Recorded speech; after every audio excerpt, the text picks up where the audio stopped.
up next from CBS Sports, Game 4 of the World Series.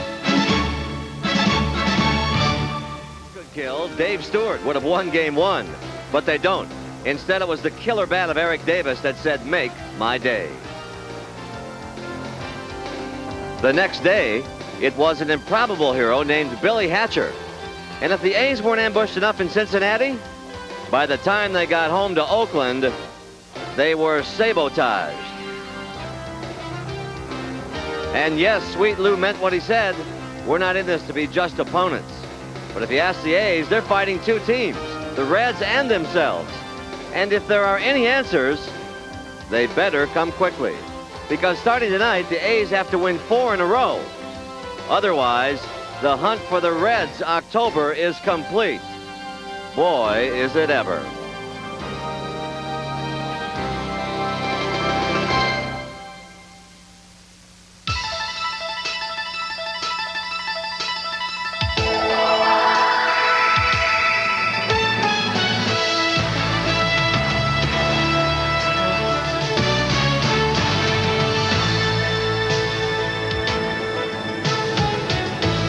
Well, so much for being home. If this were still the Old West all over the Bay Area, somebody would have spent the night putting up posters that read, "Wanted, the Bash Brothers." And when last seen, this is what they look like. But they've been missing for 3 games, with the exception of one, there it is, at bat. And if this were the Old West, now would be the time for the A's to send out for the long arm of the law. In this case, the right arm of Dave Stewart, because if there's one man who can restore law and order for the fans of Oakland, you're looking at it. Oh, and as for you carpetbaggers from the Midwest, you are a game away from running the champs right out of their own town. So will this be the last roundup? Or will the A's finally start holding down the fort? We'll soon find out on a warm western evening as we circle the wagons for Game 4 of the 1990 World Series. It's the Cincinnati Reds and the Oakland Athletics on CBS Sports. And hi again, everybody. I'm Pat O'Brien, along with Jack Buck, Tim McCarver, and Jim Cott. Welcome again to the old ballpark and our coverage of the 1990 World Series. And yes, just in case, it's time to bring out this trophy, the World Series Championship Trophy. And if you're the Cincinnati Reds, you can almost touch this sculpture. There's only one stat you care about, and we'll say it again. 17 teams have jumped to a 3-games-to-none lead, and every single one of them has spent the winter as world champions with one of these somewhere. Now, if you're the Oakland A's, well, desperate times call for desperate measures, and today, Jose Canseco, the highest-paid player in the game, was scratched from the starting lineup. After 3 games, he has only that solo home run in Game 2 to show for 11 at-bats. I think it's tough for Jose to make a throw. So defensively, it's not a good shot to take if you have a real good alternative. And I could have him swing, even though his bat speed's not right. But you've got Harold Baines. So I think for tonight, this is the best lineup. I don't think this means that Jose Canseco is out of the 1990 World Series. This is just one lineup for today, and hopefully the rest will do him good. What does it do to your team's head, just not having him in the lineup? Well, you know, we're used to dealing with adversity. And in fact, I think right now a lot of guys are giving him credit because he's never asked out of the lineup. I mean, he knows that he's hurting, and he's never said, "Hey, you better scratch me because I might go out there and embarrass myself." Do you think it's good for the team? I think he's trying to do the best for the team. Yeah, trying to put somebody out there healthy. We have so many stars here that anyone can take anyone else's position. So, you know, I sort of agree with him in that sense. I'm not playing under 100%. I've been struggling. You know, it's getting really frustrating. And so with Canseco on the bench, some lineup changes for Oakland. Willie McGee will play right field and bat second. Dave Henderson third. Harold Baines will DH and bat cleanup. Carney Lansford drops to fifth, while Jamie Quirk, who only started 26 games during the regular season, will catch. And Mark McGuire, for only the second time this season, will bat all the way down in the number 7 slot. Turning now to tonight's starting pitchers, it's a rematch of Game 1. Jose Rio for the Reds and Dave Stewart for the A's.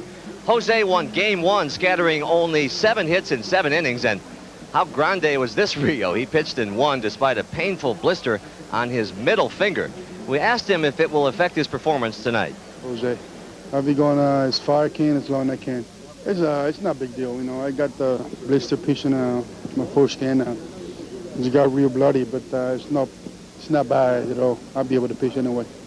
Story there on Wednesday, a Cincinnati restaurant prepared Jose's favorite dinner, lasagna, and carefully packed it up for the shipment here. And Rio's tummy is now loaded with his favorite food. Folks, when was the last time anybody sent you lasagna by Federal Express?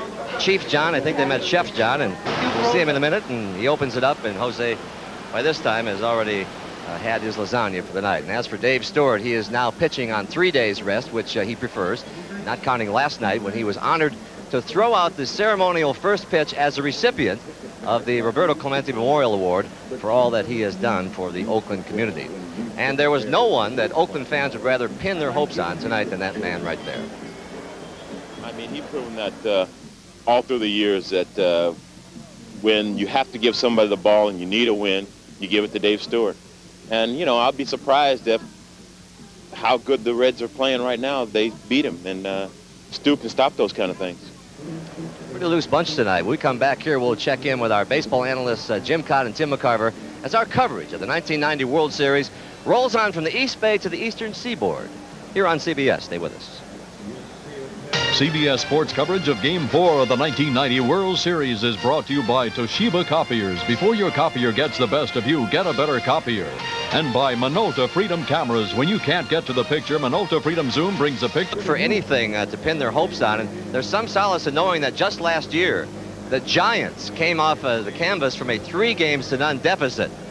That's the Yomiuri Giants, who went on to stun the Kintetsu Buffaloes in the Japanese World Series. And as for what the Athletics must do to follow suit, well, we asked our postseason pundits, Tim McCarver and Jim Cott. Down on the field before Game 4. And last Tuesday, Jim Cott and I were standing on the field before Game 1 trying to figure out how the Reds were going to beat the A's. And now we're trying to figure out how the A's are going to beat the Reds. Shocked the entire baseball world, certainly shocked us. The Athletics down 3-0. And I think the one thing you have to do is overcome reality. What is the reality? The reality is that you're down 3-0. You're getting telegrams from all over the country, the Bay Area. Everybody's saying there's no way you're going to win 4 in a row. I mean, after all, it's never been done. And I think what you have to string together is 4 one-game winning streaks. And the reason the A's have not been able to do that, the reality of their position in the World Series, is their lack of effective starting pitching. This team has won over 300 games the last 3 years, primarily because of their dominant starting pitching with Dave Stewart and Bob Welch. This gives their bullpen a chance to shine. It's been the best in baseball the last couple of years. When your starting pitchers don't do the job early on, bullpen never gets a chance to shine. That's been the story of the A's so far in the first 3 games. Well, one of the stories of the Reds is that their bullpen has shined. Dibble, Charlton, and Myers, and others, Armstrong and Scudder. And the one thing I don't think the Cincinnati pitchers want to do is arouse the Oakland A's. You don't want to knock them down, just let sleeping giants lie. Well, if Cincinnati would win tonight's game and sweep this series, I think we've got to take a long look at the competition that Oakland has in the American League. Now, we've seen them sweep Boston 2 of the last 3 years. Toronto and Chicago are probably the next best 2 teams in the American League. But in the Cincinnati Reds, the A's are trying to beat a team that I think is the best team that they've seen in the last 3 years. That includes the 88 Dodgers and the Giants of 89. Well, that's a few thoughts from down here before Game 4. All right, fellas, thank you. We'll continue with our coverage of the 87th World Series in just a moment. Stay with us. Back to what seems like a summer evening at the Oakland Coliseum, and right now we direct our attention to public address announcer Roy Steele. Please direct your attention to the center field area. Presenting the colors for tonight's game is the Castle Air Force Base. And now to honor America, please rise and join in the singing of our national anthem as performed by the Grammy Award-winning Columbia recording artist, Michael Bolton.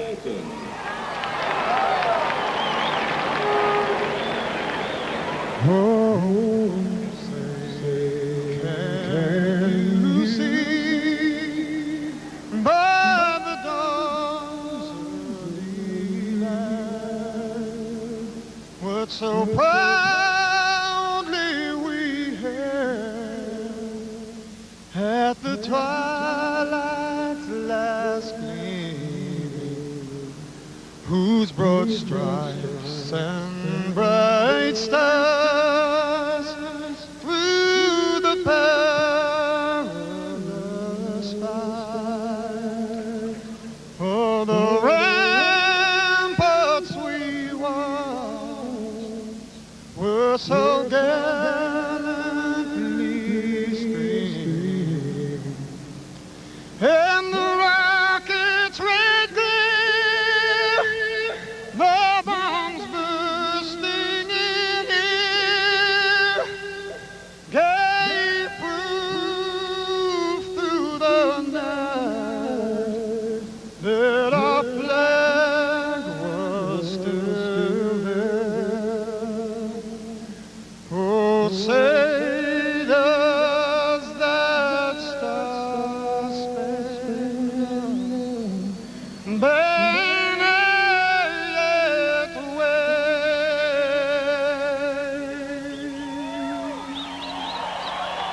for the land of the free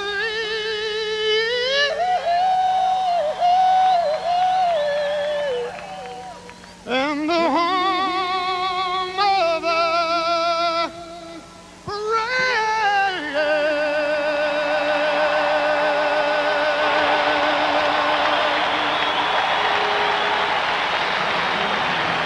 That means it's almost time. When we come back, we'll turn it over to Jack Buck and Tim McCarver as we draw closer to Game 4 between the Reds and the A's after this word from your local station.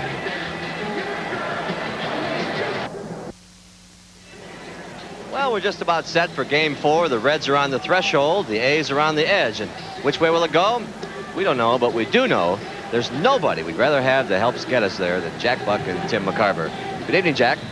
Thank you, Pat, and good evening, everyone. Well, everybody knew coming into this 1990 World Series that the Oakland A's were the favorites. Tim McCarver and I, for a lot of reasons, thought that it was a rather even series. After all, Oakland had won 306 games in the last 3 years. Cincinnati went wire to wire and beat a good Pittsburgh team. And who would have thought that we'd end up in a spot like this with Oakland about to become the sweepees of a World Series? Well, I'll tell you, when you think about Cincinnati, these are the best of times for this lovely Midwestern city and their team. And what a team they have been. Think about the efforts from everybody. Billy Hatcher, Chris Sabo, Eric Davis, Barry Larkin, even Billy Bates scoring the winning run in Game 2. And driving him in, Joe Oliver. And when you think about their pitching staff, almost all of their pitchers have contributed mightily and positively to the cause also. And think about the Oakland A's and how things have changed since the 10th of October, 10 days ago, on this very field. A joyous celebration after sweeping the Boston Red Sox, and they thought they were headed for further glory. But last night, these were the faces of the Oakland players. And their manager, Tony La Russa. And it seems that only one person can save the Oakland team, and that is Dave Stewart. What a spot he's in. I think Dave Stewart will try to buy time so the offense can muster up some runs. It's Dave Stewart against Jose Rijo in Game 4. CBS Sports coverage of Game 4 of the 1990 World. Back here at the Oakland Coliseum, and you know the story. Oakland taking the field and trailing 3 games to none and facing elimination. Major League Baseball accorded the honor of throwing out the ceremonial first pitch to one of their former players, Joe Rudi. And folks might remember this play in the 1972 series, this catch by Joe Rudi against Cincinnati. He was a brilliant outfielder and a big part of that outstanding period of play for the Oakland A's. Listen to this hand for Dave Stewart as he emerges from the dugout and goes to the mound.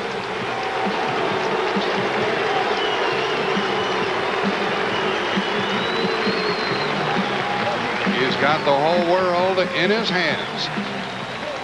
I guess you could say in outer space then is Ricky Henderson in left field. Dave Henderson in center field. And the big surprise of the night, Willie McGee starting in right field. Jose Canseco has been scratched. Carney Lansford at third base. Because of the injury to Walter Weiss, Mike Gallego continues to play shortstop. Willie Randolph, his 46th postseason game at second.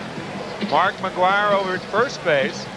And another surprise, Terry Steinbach is not in there. Neither is Ron Hasse, but Jamie Quirk, his first appearance in a World Series game, and this is his third World Series, and he'll catch Dave Stewart.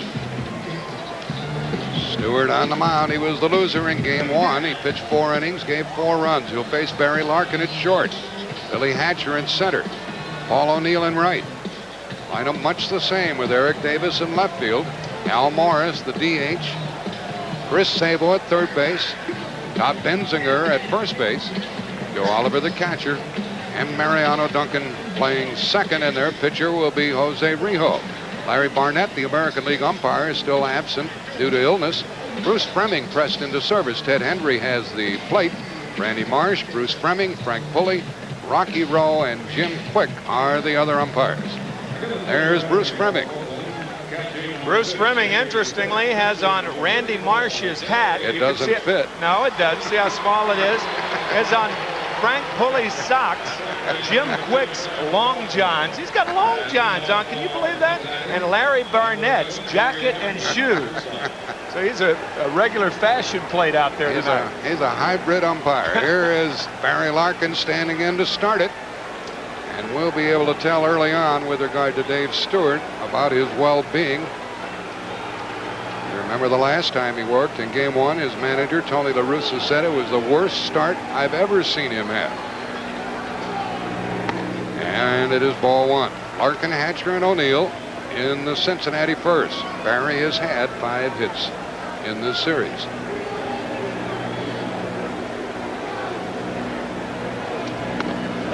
There's a strike call by Ted Hendry, the American League umpire. 1-1. Tickets hard to come by for this one.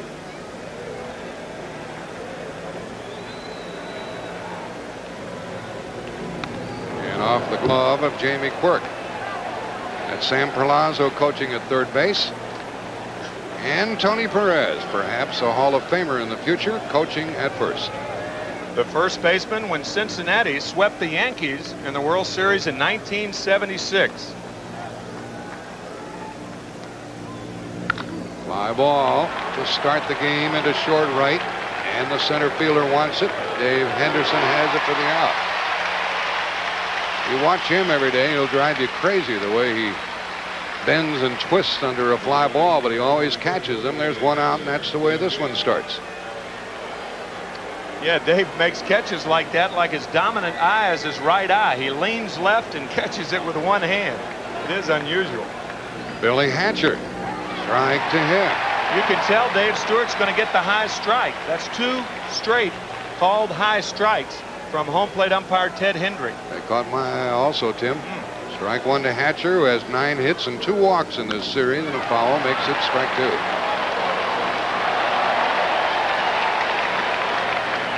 Dave Stewart, a 22-game winner during the regular season. Last night, he threw out the ceremonial first pitch, and here tonight, he threw out the meaningful first pitch. It all rides with him.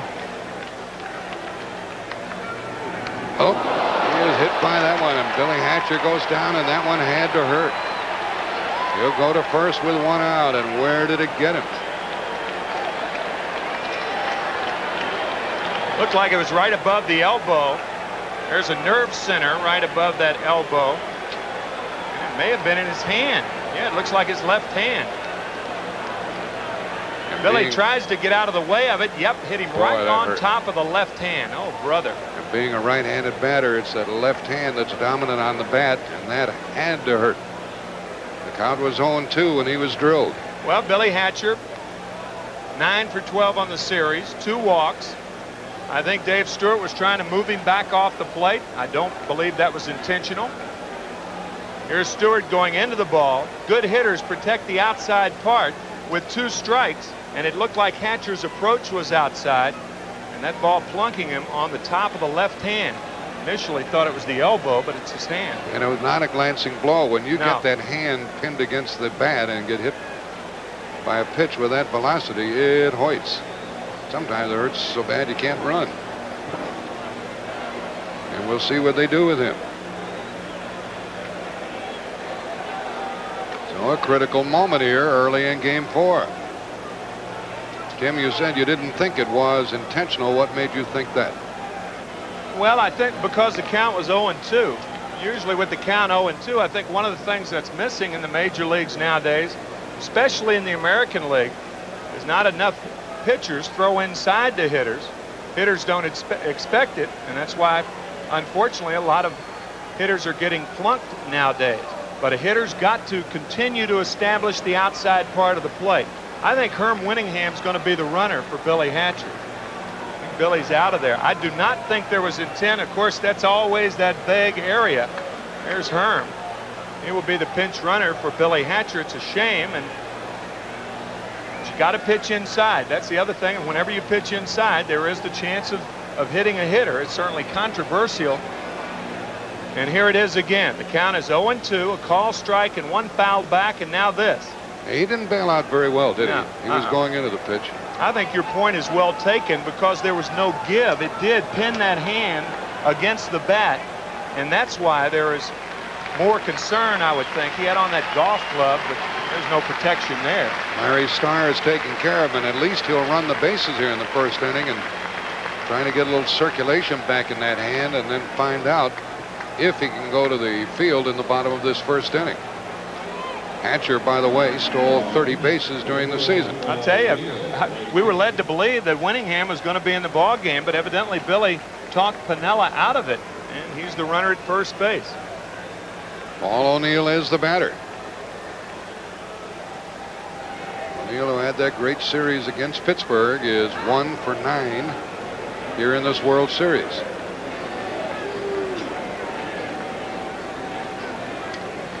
And they play him a bit to pull. Hitting room through the right side. The runner going. Jamie Quirk throws and out at second base. So Cincinnati tried to change the hit batsman into a double. One of the toughest things is to start on an irregular basis when you're a catcher. There's a lot more to it. Footwork, throwing. Jamie Quirk remarkably threw out 11 of 21 that tried to steal on him this year, and he gets Billy Hatcher here in the first. Like an unsure tag by Gallego. He may have been in there, but the ball beat him. And for the second time, a pitch goes off the glove of the catcher. Quirk gets 2 balls and a strike. Quirk was out here early taking some extra work behind the plate, throwing down to second, and it paid off there. There are 2 out in the inning. Half swing by O'Neill makes it 2-2. Here's another look at that tentative tag by Mike Gallego at second base. He thought it was going to be a short hop. No, he had him before the foot hit the bag. Good call by Bruce Friming. And a line drive, and that's foul. And it did not touch the glove of McGuire, so it's 2-2. They charged an error to McGuire last night and a ball hit by O'Neill. Tell you, this comes ever so close to McGuire's. Not really that close when you look at it from that angle, about 1.5 feet, but clearly foul. Larkin flied out. Hatcher hit by a pitch and then out stealing. 2-2 to O'Neill. And it's blocked by Quirk. And that split finger delivery from Stewart. There's Billy Hatcher on the bench. Trainer Larry Starr still working with him. Already has the hand wrapped.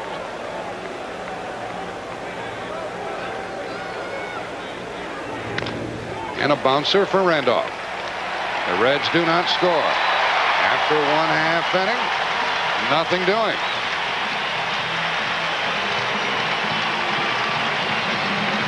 Wrapped answers the bell here in the bottom of the inning, and Dave Stewart at the end of the first half inning asked over to the Cincinnati bench, is he okay? Jose Rijo goes to the hill. He defeated Oakland in the first game of this World Series. Here's the lineup. Ricky Henderson, Willie McGee, Dave Henderson, Harold Baines, the DH, Carney Lansford at third, then Jamie Quirk, Mark McGuire way down in the batting order, Willie Randolph, Mike Gallego, and Stewart. One point I want to make before the first pitch is you don't take an eye for an eye approach right now. You don't knock an A's guy down, even if you think it's intentional.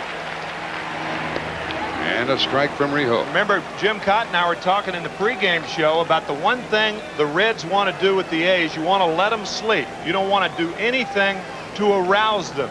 And if you start knocking guys down, that's what you'll do. 1-1 to Ricky. Let the sleeping dogs lie. Yes, sir.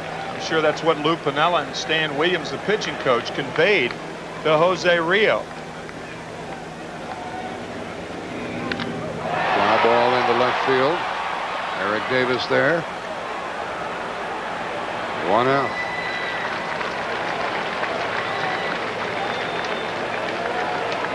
Ricky talking to himself as he heads back to the bench.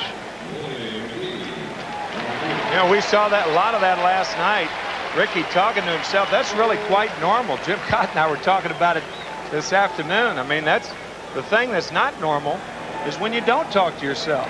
It's bad when you answer yourself. That's true. Yes. The batter is Willie McGee, the switch hitter, and a foul ball. Willie played center field most of the time for St. Louis. Played right field just before the trade over here to the Oakland team.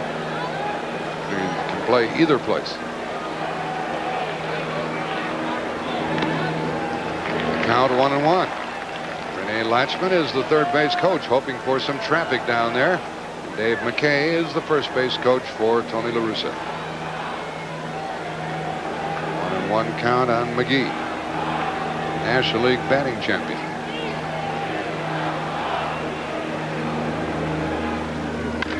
Base hit. Nope, foul ball. It just kept drifting. Willie took off thinking he had a little something there, and it's 1-2. That's McGee. He'll hit the ball anywhere. That's because he hits with his arms and his hands. He doesn't use his body to hit, and you can see this ball tailing just foul by a foot. But Willie McGee, one of the most unorthodox hitters. You can see him hitting with his hands. He doesn't use his lower part of his body. That's why he is a singles hitter, and I mean a good singles hitter. An occasional home run. He's kind of forgotten about the long ball. This one into left center. That's fair. And it is caught. No, it's dropped by Davis. He's hurt. McGee's into second base with one out. Davis had it, lost it. Don't forget he had a bad left hand from a previous play in postseason and a bad left shoulder as well.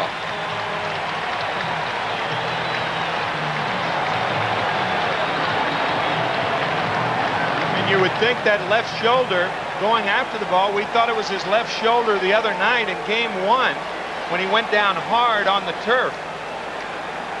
Ultimately, we found out that it was his left hand. You can see that unusual style of McGee again, slapping that ball to left field. And watch Davis come in. He had the ball in his glove. Had he held on, that's a legal catch, but it looked like he turned over on his hand. Could have been his right knee. That's also been giving him problems. Looked like his knee hit the glove and knocked the ball out. Yep, it could have been his knee, it could have been his wrist or his hand or his shoulder. We don't know. Oh boy. Hatcher in the top half of the inning, and Eric Davis here in the bottom half. And he was hurt. That's why he released the ball. And again, Larry Starr is out there tending to the left fielder. The last week of the season, Eric Davis slammed into the left wall at Riverfront Stadium in Cincinnati. And then in game 1 of the World Series, trying to make a diving catch. This is what happened to Davis. And at the time, watch him come down on his shoulder. We thought it was his shoulder, but Jim Cott, in checking, found out it was his left hand. And here it is tonight. Gosh, the right hand went down, the left hand went down. He's got a sore left shoulder, a sore right knee. It could be any of the 4 things, and he just kind of shovels that ball I think it's back. the ribs, Tim. That's what the trainer is working on, the ribs. Wow. Eric Davis, by the way, is thin as a greyhound, and it looks like he might have popped a rib there. But let's go down to Jim Cott and see what Jim knows. Well, a lot of injuries early in this one. First of all, the injury on Billy Hatcher. You're in the back of the left hand is where the ball struck him. And the hand is being taped up really to keep the swelling down, so he'll be able to continue to play. But it looked from here like Eric Davis almost had the wind knocked out of him, or maybe some rib injuries, as well as a slight injury to that right hand. And what a couple of blows that is for the Reds here in the first inning. We'll try to get a further report. Back up to you guys. You hate to jump the gun on anything, but if it is a rib injury, it's going to take more than a few days for Eric Davis to respond to that. There's Dave Stewart on the bench wondering how all of this is going to come out and how he's going to pitch for the rest of the evening. And meanwhile, Jose Rijo has to kill time out there on the mound. For the second time tonight, Herm Winningham gets ready to enter the game. The Cincinnati Reds have only 2 extra outfielders, Glenn Braggs and Herm Winningham. And with Hatcher down and now Davis, Hatcher with the bad hand, there's Glenn Braggs warming up. There are only 2 outfielders left. Of course, a guy like Bill Bates could be rushed into service in the outfield. Let's watch what happened to Billy Hatcher in the top of the inning. An 0-2 fastball from Dave Stewart, plunking Billy Hatcher right on the top of the left hand. That ball tailing into him. And now the double by McGee could have been caught. Certainly a healthy Eric Davis catches this ball, but he has had an assortment of injuries, as we explained. And Tim, from the looks of Larry Starr, the trainer, he is, you're right, you and Kitty were right, it appears that it's a rib injury. You know, if Billy Hatcher cannot bat when his turn comes next, and if Davis has to leave the game here, they'd have to put both Winningham and Braggs into the lineup.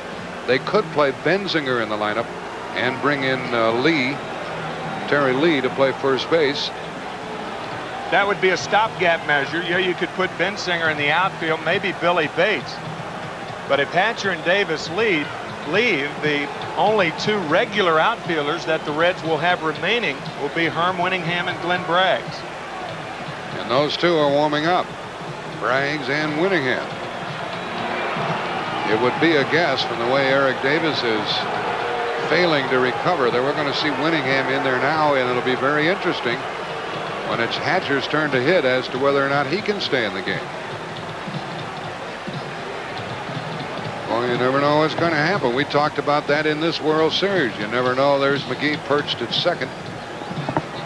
They've called it a base hit.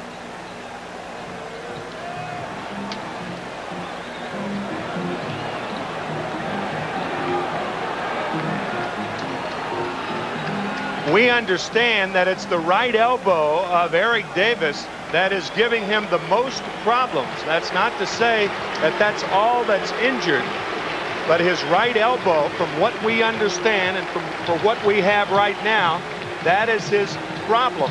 But it could entail also rib injuries.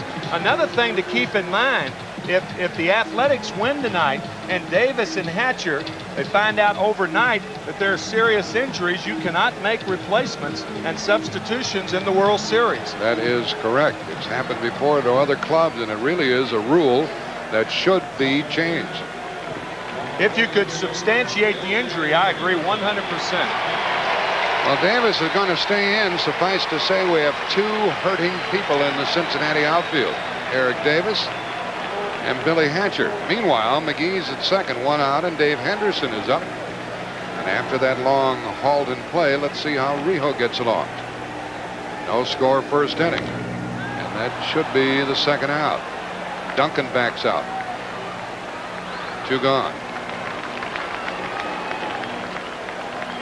2 men out here in the bottom of the first. Cincinnati Reds trying to ice down the series, have 2 players to ice down between innings. Right about that, and they're both hurting. We watch Eric Davis out there. He's limping, strolling around, trying to pull himself back together as Harold Baines, the designated hitter, steps into the batter's box. He hit a gargantuan home run here last night.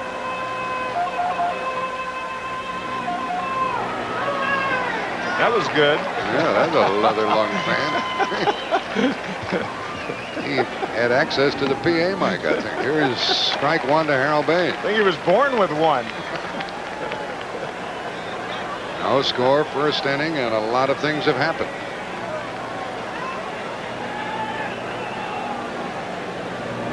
Rijo throws high and away. Jose is their best pitcher. Now they're going to walk Baines. Piniella didn't, as he fell behind, didn't like the idea of Baines getting one to drive.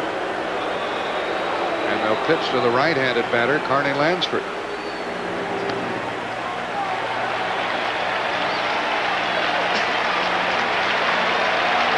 The only lead the A's had last night, trailing 1-0, a 2-run shot, and I mean that literally. That ball went a ton to right field. Tell you, the one thing that walking Baines now and getting to Lansford does, it allows Paul O'Neill to shorten up in right field because Lansford does not have power the other way. And a strike on the outside corner to Lansford, who has not driven in a run in this series. Here's his 2-out chance.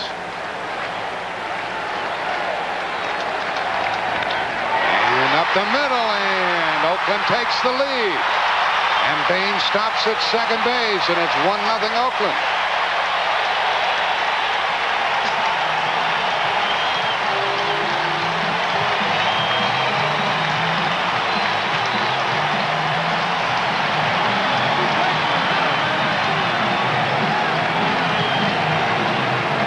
McGee with a double off the glove of Eric Davis, driven home by Lansford.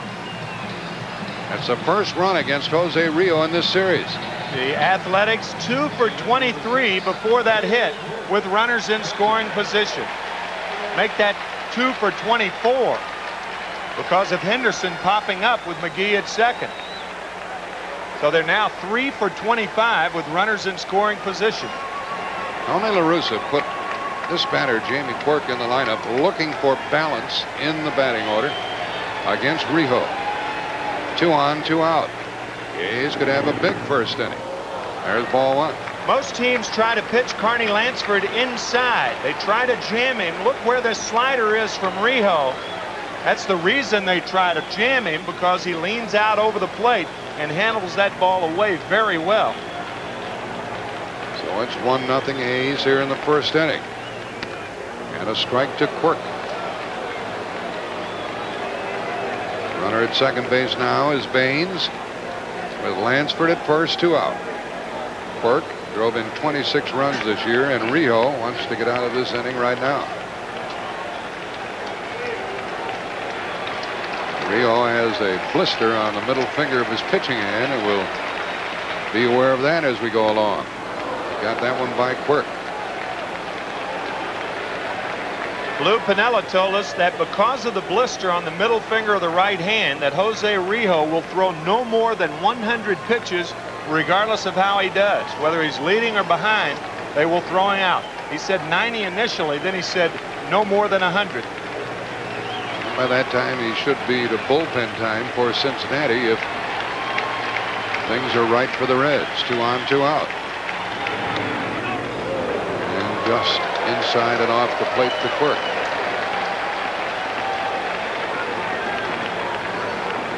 If he wanted another left-handed batter, he could have played Hassey tonight, but he opted for Jamie Quirk. We'll see what comes of it.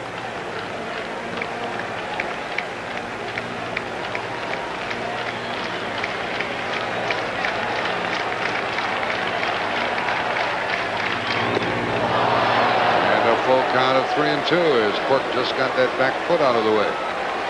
Now the runners will go. It's one of those hopscotch sliders. Watch after it happens. Quick feet by Jamie Quirk. He's been very good. 7 for 11 with 2 outs and runners in scoring position this season. 7 out of 11. Baines and Lansford will be on the move.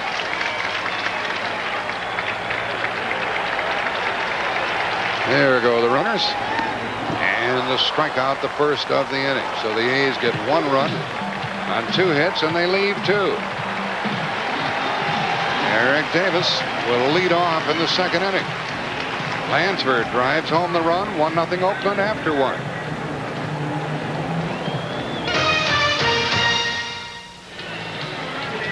Look at Eric Davis. He's gone from bad to worse and being helped off the field. He was due to lead off in this inning.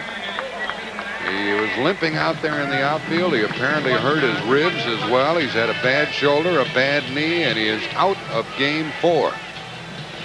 What a shame that is. He had that ball off the bat of McGee, who eventually scored. The double by Willie McGee, and Eric Davis had the ball, but more importantly, he has a serious injury, it appears.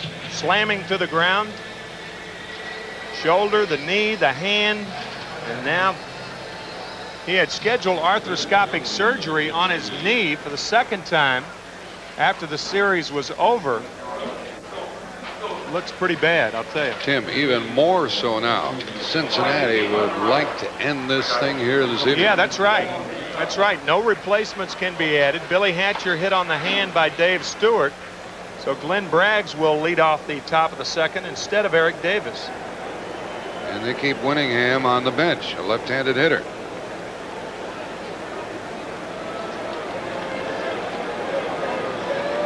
So Dave Stewart, who hasn't allowed a hit, will pitch to Braggs, Morris, and Sabo. Tell you, some people think the thing that ignited the Reds was the home run by Eric Davis in the first inning of Game 1. That was last Tuesday night in Cincinnati. That really woke the Reds up, and they said, what the heck? We're not going to worry about any newspaper columns about how dominating the Athletics are. We can do the same thing, and they have. Braggs is in no hurry to get up there. Look at there, they scratched Hatcher, and Winningham is going to enter the game. That's in the Cincinnati dugout.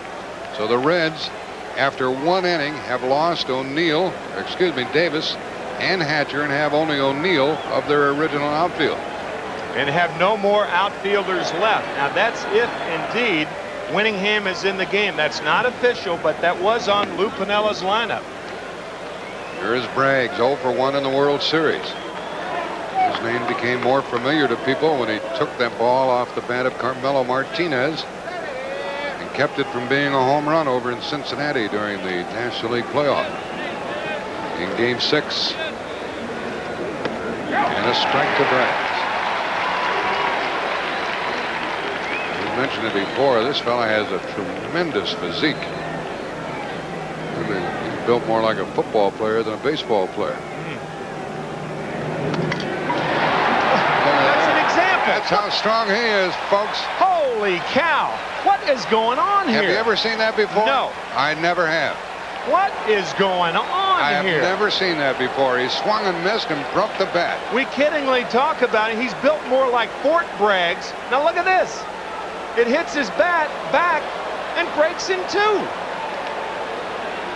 That's what did it when he hit his back. Yeah, you've seen Bo Jackson do that over his head, over his knee. How about his back? We've never seen Bo do that. Maybe Bo doesn't know. Oh my gosh. Oh. Here's that catch off the bat of Carmelo Martinez in Game 6. Coming to the Reds from the Milwaukee Brewers, and are the Reds ever glad that he did? Not only brawn, but height. He's leading off, and he corks it into left field. Ricky Henderson settles under it. 1 out. These fans are holding their breath on every pitch that Dave Stewart tosses up there. And the Reds have apparently lost both Hatcher and Eric Davis. There's Ricky. And here is Hal Morris. He'd like to start hitting 1 for 11. With 1 RBI. Fellow who batted .340 during the season. He was late on the Stewart delivery. Only 309 at-bats for Hal during the year, so he didn't qualify for the batting title. Right fielder for the Athletics in the American League, won the National League batting title with a .335 average. Foul ball goes out of play. That's strike 2. This Oakland pitcher, Dave Stewart, in winning 22 games, had 11 complete games. There's his pitching coach, Dave Duncan. And he would like to get 7 innings out of Stewart tonight. Here's Chris Sabo in the on-deck circle.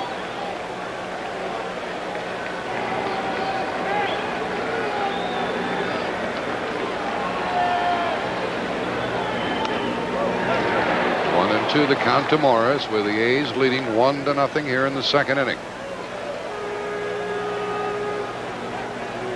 Look at this guy. Wearing See the guy yelling last inning?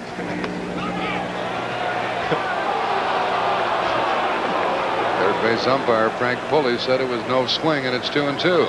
This fellow's dressed like the catcher, Steinbach, unless he's up there backing up Jamie Quirk. He's not that bad a catcher, is he? No, I don't think I've ever seen that. A guy wearing his equipment to the ballpark. In the upper deck. Fly ball for Ricky Henderson again. 2 out.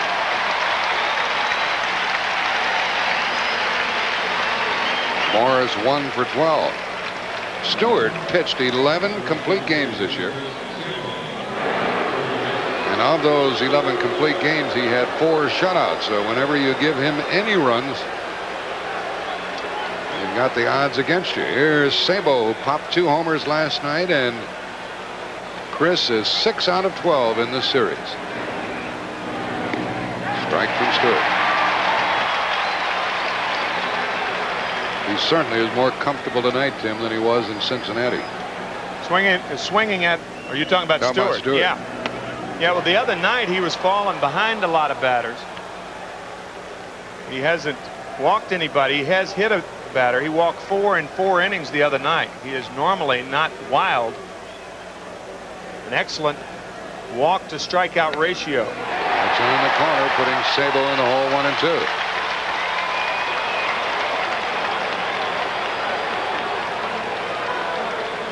We've already seen Braggs into the game, and we might see this player, Herm Winningham.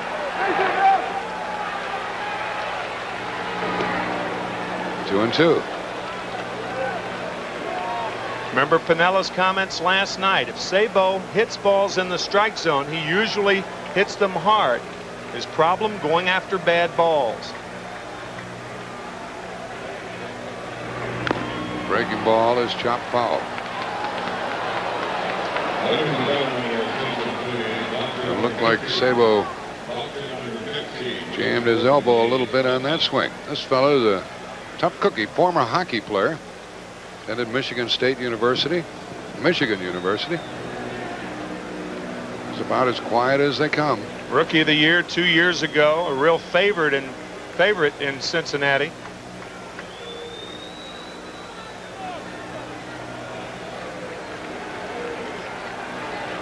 Two out here in the second.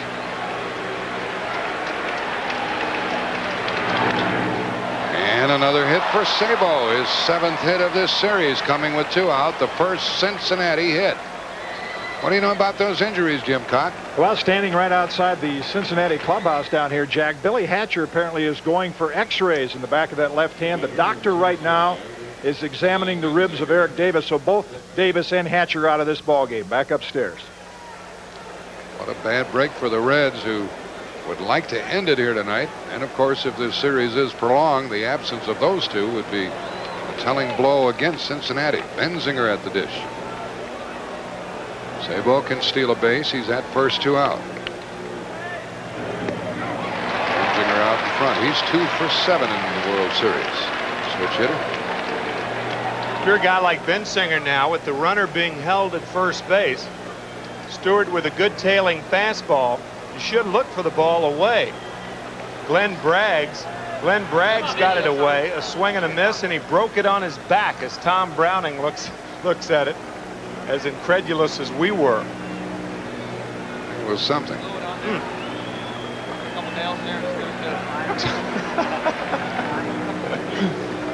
About brute strength. They don't make them like they used to. Bats or players? Bats. Fly ball to deep right center by Benzinger. McGee is on the move, and he caught it. What a play by Willie McGee. I tell you one thing right now, Canseco would not have caught that ball.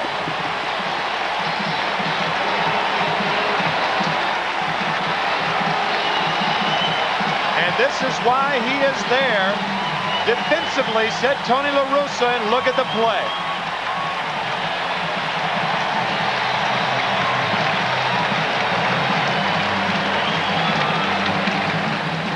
First base and 2 outs. Todd Benzinger hits one deep to right center. Too much hang time, and look at Willie McGee track it down. Tell you, it looks like instead of a glove on his left hand, he has a cesta. The batter is McGuire. We have a couple of defensive changes for Cincinnati as we look at Willie again. You know, one of those highlight things, that's what he looks like he's carrying on his left hand. Man, that's a big glove. A little number by McGuire. Rijo throws him out, and Mark is 3 for 12. I wonder if Jose Canseco would have caught that ball, Tim. Well, he had the speed, but maybe he didn't have the right glove for it. And he's hurting a little bit. That's one of the reasons he's not in the lineup tonight. Exactly so tonight he couldn't have caught it. Tony La Russa telling us that the reason he has McGee in there is for defense. He expects a good, strong game out of Stewart, and he wants to save the runs defensively since they haven't been hitting a lot. That kept the score from being tied. It's 1-0 Oakland here in the second. Randolph is up, and there's the strike. New left fielder, having already batted, is Glenn Braggs, where Eric Davis had been playing, and Herm Winningham in center. And he might be a little bit better center fielder than Billy Hatcher. And he's a left-handed hitter, so he should be comfortable against Dave Stewart. 1-1 to Randolph.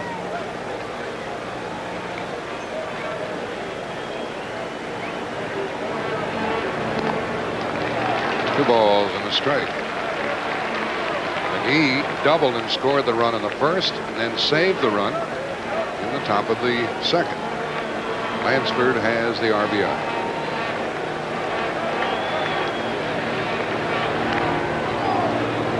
And a foul ball, and that nailed Oliver, the catcher. Don't tell me he's going to get into the dressing room. What a nightmare this has been for the Cincinnati Reds. What a nightmare. That's Pat O'Brien's word. You can't use it. Look at this. Now Joe Oliver gets one on the right foot. What a nightmare. Another look as it bounces off the tootsie of Joe Oliver. Been a lot of talk for years about catchers getting hard-toed shoes, but the problem with that is you can't squat. There's no flexibility in the catching shoes. They're hard to run in.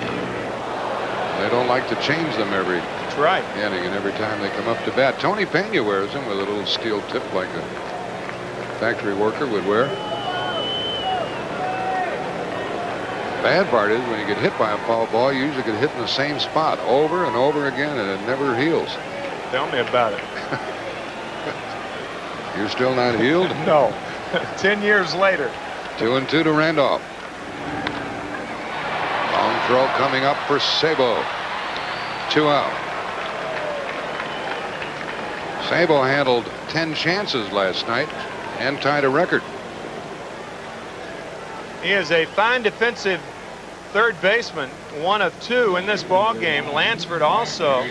They both led their respective leagues in defensive percentage, the best fielding percentage. Lansford's done it 4 of the last 5 years. Here's Gallego, and he is 1 for 10. Bats with 2 out. Rio gets a strike in there. The Goodyear blimp sends us these pictures as the sun is setting in the East Bay area. Goodyear blimp Columbia, the captain, Charles Russell of Downey, California. Out of play by Gallego, strike 2.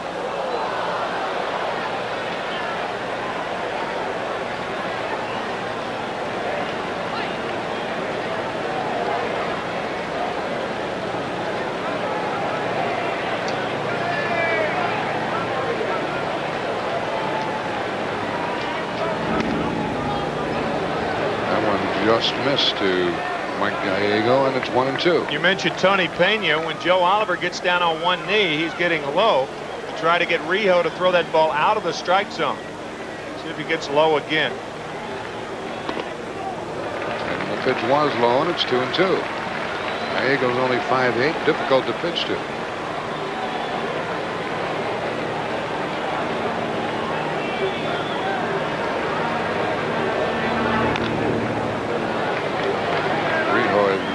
Last 3. In the bottom of the second, 1-0 Oakland.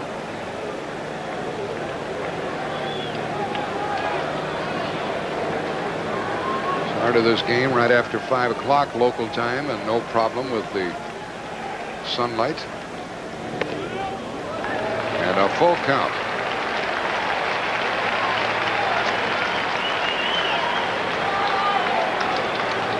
If you walk him, you ask for trouble because Ricky Henderson follows.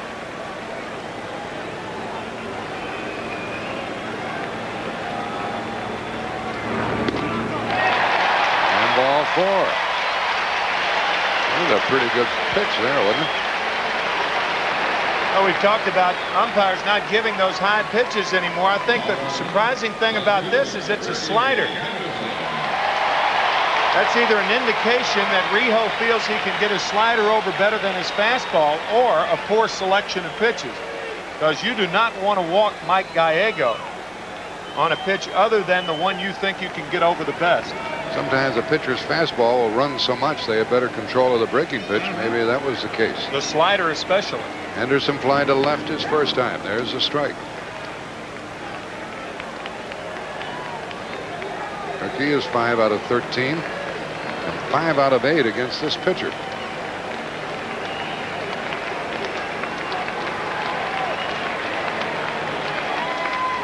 Gallego's on the move. Oliver can't get him. Runner on to third with 2 out. Stolen base, error catcher.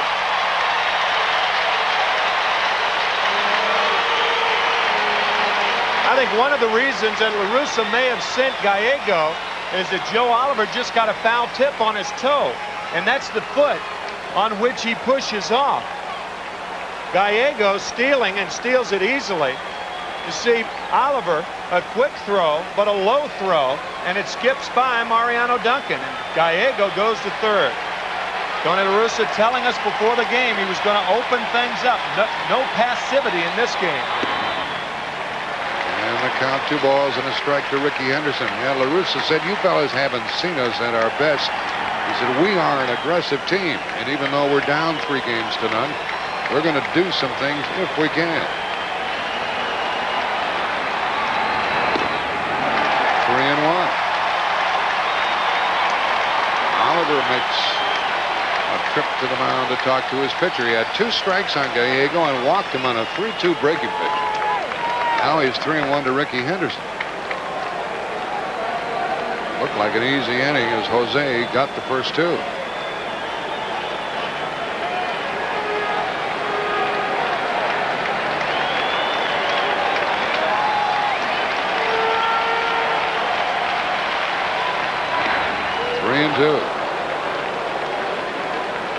Joe Oliver flashing down 2 fingers, and Jose Rijo throws the slider. So 1's a fastball, 2's a slider, and I guess 3 would be the forkball. Only 3 pitches by Rijo. He does not have a curveball. He's going to get the slider again. Fastball away now. He shook him off. And he walked him. This is the 3rd walk by Rijo, one of them intentional, to go with 2 hits. And Willie McGee, who has been in the middle of everything thus far, is the batter. And Piniella comes to the mound to talk to his pitcher. Pinella's got to do everything he can, Tim, to win this game tonight because of the absence of Davis and Hatcher. You made that point earlier, and I think that's an excellent point. I think Pinella's going to ask Joe Oliver probably what he's going to do if Henderson tries to steal. He just talked to him. I doubt that they'll throw through, but if they do, Gallego might wander off a third base and take a chance on scoring. But with Henderson on first base, a left-handed batter up, it's tougher for a catcher to throw with the left-hander up there because you can't see whether the runner is running or not, and you don't get a good jump on the ball. They may elect to just allow Henderson to steal the base, and if that happens, they may walk McGee to pitch to Dave Henderson. We'll see. McGee doubled off the glove of Eric Davis in the first and scored a run. And Rob Benzinger of a hit and an RBI. Ball 1 to Willie. On the other side of the coin, if you're Ricky Henderson, do you run here with Benzinger holding him on? There's a big hole on the right side. You have a runner in scoring position at third. So this is the strategy being thought about and ultimately employed by La Russa.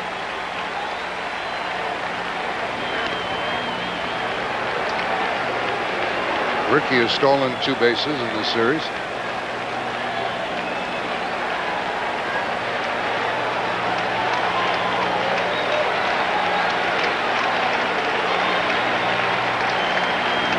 Pitch out. That makes it ball 2. So that's one of the reasons for the trip to the mound by Piniella a while ago. The big thing here for Rio is to get McGee, forget everything else, and get the batter. Well, if that's true, why would you pitch out with a count 1 ball, no strikes? I don't know. I don't know whether that was good philosophy right there.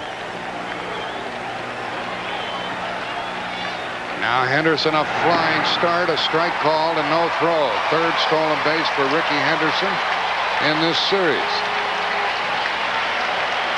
That ties him with Davey Lopes for the all-time stolen base record in postseason play with 20. Now a hit out of the infield would mean a couple.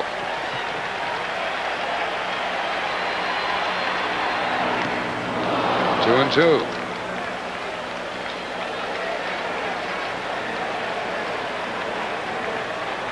Gallego at third. Ricky Henderson at second.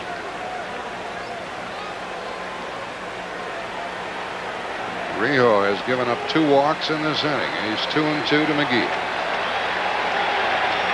He's leading 1-0 second inning. Got him in the inning is over. Second strikeout for Rio. 4 left for the A's, but they lead it 1-0 after 2. The Oakland A's. And we'll go downstairs to Jim Cott with Jim Ferguson of the Cincinnati Reds. Well, right outside the Reds clubhouse with Jim Ferguson, Vice President of Publicity of the Reds, and an injury report on Eric Davis and Billy Hatcher, both of whom have left for the hospital for x-rays. Right. Eric has a severe contusion to the right rib cage and a possible kidney contusion. Billy Hatcher has a severe contusion to the left hand, the top of the left hand. They're both going to Merritt Hospital for x-rays and evaluation. All right, let's go back upstairs to Jack Buck. That's the report from here. There they're leaving for the hospital, Eric Davis and Billy Hatcher.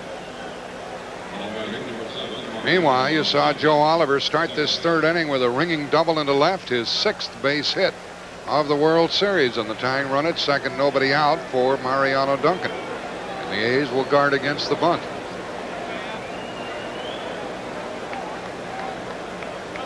At the top of the order, Barry Larkin, Billy Hatcher. You don't bunt on the road normally, but it's so early in the game, we'll see whether Lou Piniella plays for 1 run or a big inning. Even if you get a bunt down, Joe Oliver not a fast runner at second. And ball 1 to Duncan, who is 2 for 10. Again, we'll mention the absence of Bill Dorn, and there's Piniella giving the signs. They're in on the corner. They're really expecting the bunt.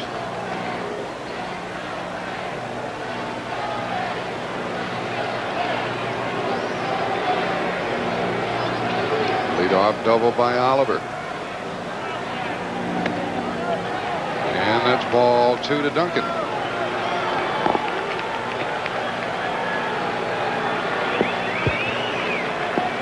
Cincinnati a game away from being the champions of baseball, but trailing here 1-0 in the third. Duncan up the middle, and Stewart keeps the runner at second and throws the batter out. So Duncan did not move him over. And a good play by Dave Stewart. That ball hit very sharply. And watch how Stewart just smothers the ball. It hits his wrist, crawls up his torso. He checks on Oliver and throws out Duncan. Good play by Dave Stewart. Now it takes a hit by the Reds to tie the game. The thing I remember mostly about this pitcher Stewart is when he wore the Philadelphia uniform, he couldn't even pitch out of the bullpen. He couldn't get the ball. Released by the Phillies in '86 and signed to a AAA contract with Tacoma of the Pacific Coast League. Ball 1 to Larkin, who flied to center his first time, and then he won 20, 21, 21, and then 22 this year.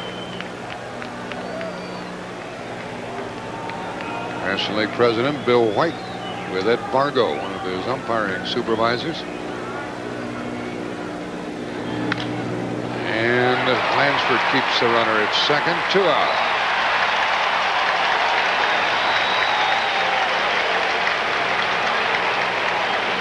So it will be up to Winningham just into the game and up for his first at bat.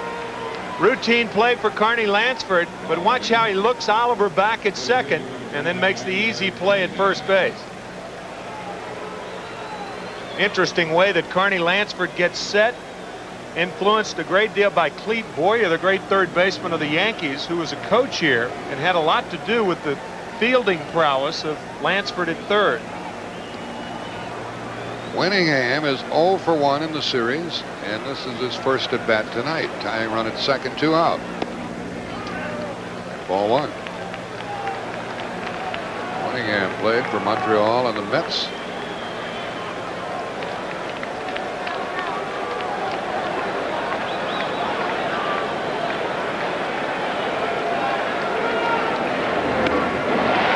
Ball 1 strike.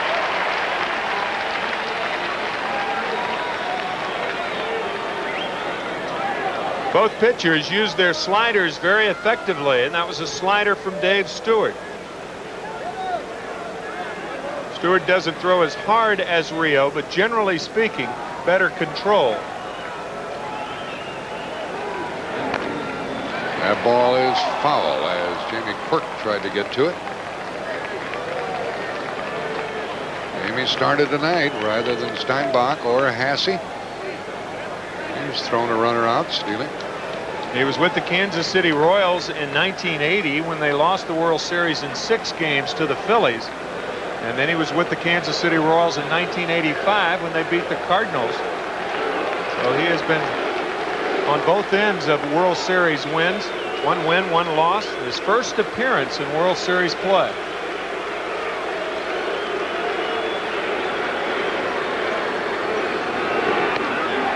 And the count goes to 2-2.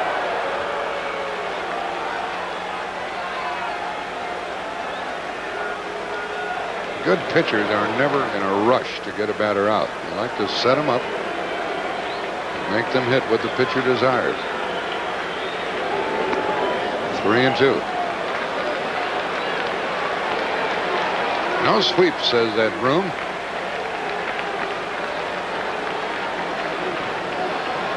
That's what the A's are facing tonight. They lead 1-0 in the third. Tying run at second, 2 up.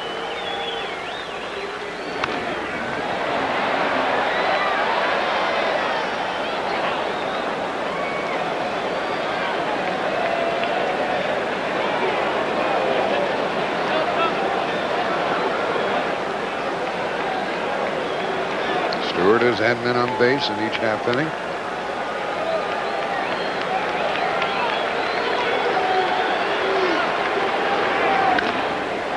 McGuire unassisted. The Reds have left 2. Will return to Oakland Coliseum after this message and a word from your local station.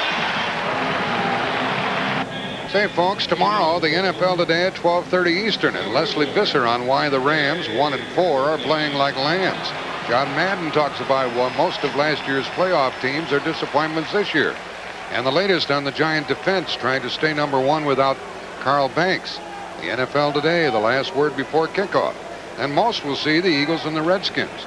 Others, the Saints and Oilers, or the Cowboys and Buccaneers. In the late games, Phoenix against the undefeated Giants. Others, the Falcons against the Rams. Check your local listing for the game and time in your area.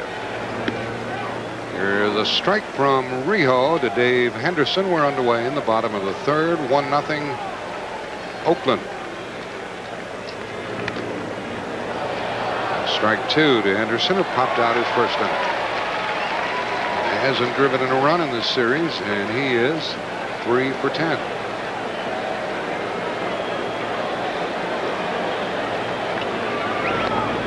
Ball 1.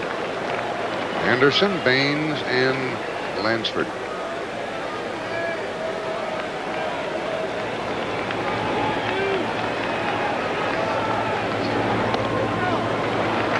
Held up, and it's 2-2. It's Randy Marsh, the first base umpire.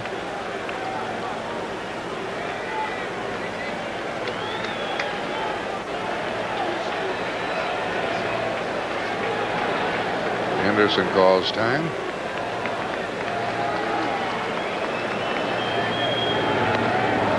And a strikeout, and that's the third of the game for Rijo. And here's the biggest baseball star ever from Japan, Sadaharu Oh. He hit some homers, Tim. Over 800. I had the pleasure of playing against him in an exhibition series in 1968, playing 18 games over there with the Cardinals. And I'll tell you the thing that impressed me more than anything, catching behind O, the size of his legs and how much he used his legs to hit with. He would pick up that right foot. It was all a timing device, a lot like Mel Ott. Big legs, big thighs, and he really used the lower part of his body when he hit. The count goes to 1-1 to the batter, Harold Baines, the designated hitter. And Mr. Rowe is sending his telecast back to the far east. Baines up the middle, shortstop Larkin. And 2 out. Barry can bounce around, considered to be the best shortstop in the National League. Bad news for hitters is Larkin lurking. Don't hit it there. This ball would be a base hit with a lot of shortstops, but look how fast Larkin closes the gap and makes his throw about 5 feet on the right-hand side of second base. And with 2 out, Lansford slices it to right, and Paul O'Neill takes it down. And it's a quick 3rd inning. We've played 3. The A's lead it 1-0. Coverage of Game 4 of the 1990 World Series is brought to you by Toyota's quality line of cars and trucks. Toyota, I love what you do for me. IBM, whatever your size, whatever your needs, IBM is working to bring you the best solutions. And by AT&T, the right choice. It's a lovely sunset to enjoy here in the East Bay area. We've played 3 innings at the Oakland Coliseum. And the score 1-0 A's. Tim McCarver and Jack Buck. Hoping you enjoy the action here tonight. Tell you, a lot is said about how much money players are making nowadays.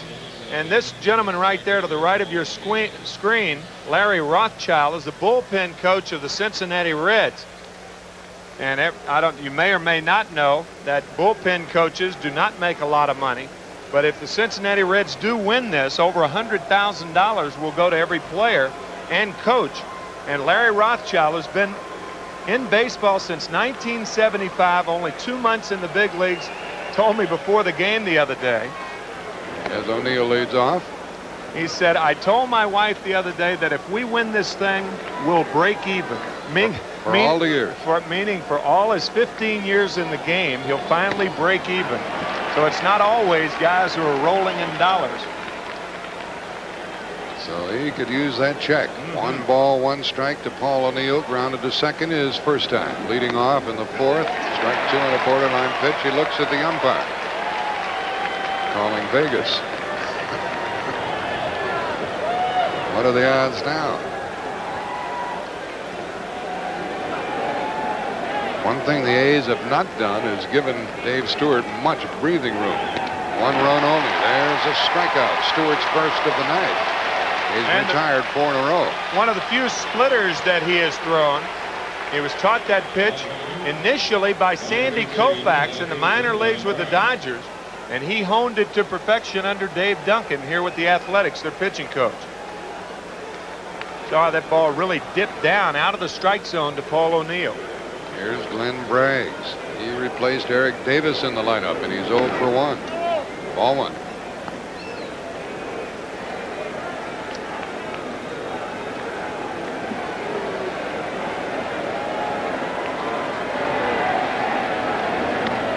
Now a strike. We have an American League umpire behind the plate, Ted Hendry.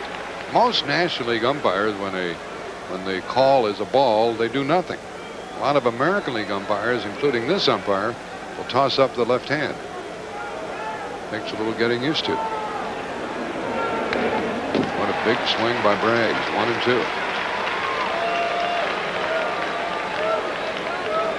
2. Glenn's last at bat, he swung and missed at a Dave Stewart fastball and broke the bat on his back. Something that neither Jack or I had ever seen before. Never. Swing and a miss and a cracked bat. Man.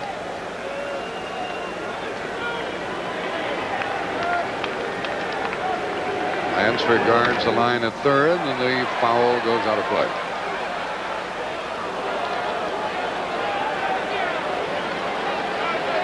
There's Lansford positioning against Braggs, playing the pull.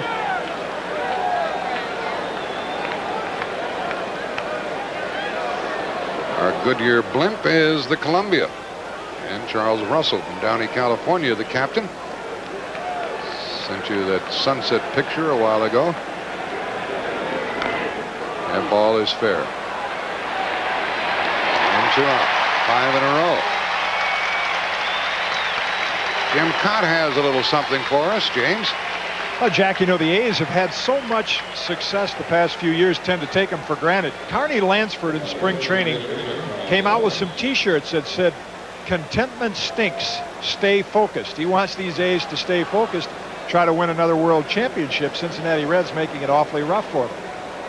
Nothing frivolous about this fellow. He is all business out there. There are 2 out, and Hal Morris hits one hard to Randolph. 6 in a row, set down by Dave Stewart. Bottom of the 4th, rolls around. The A's lead the Reds 1-0. Summary is sponsored by Budweiser. Comparatively. Before the A's bat in the 4th, let's remind you that Billy Hatcher is out with an injured hand, hit by a pitch from Dave Stewart. Eric Davis out after a tumbling try in the outfield with injured ribs. Both he and Hatcher to the hospital. And Carney Lansford drove home a first-inning run with 2 out after McGee had doubled, and the A's lead 1-0. 2 hits for each club. Jose Rio is set down 4 in a row and takes on Jamie Quirk, whom he fanned in the first.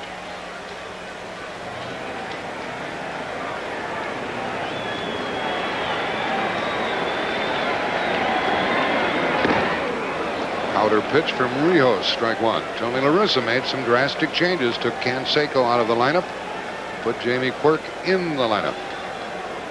Played McGee in right field, and that's paid off already.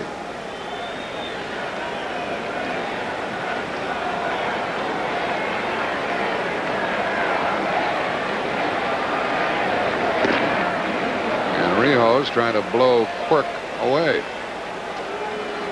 On the left is La Russa's lineup. On the right, you see Hatcher replaced by Winningham and Davis replaced by Braggs. That's La Russa's lineup on the wall of his dugout.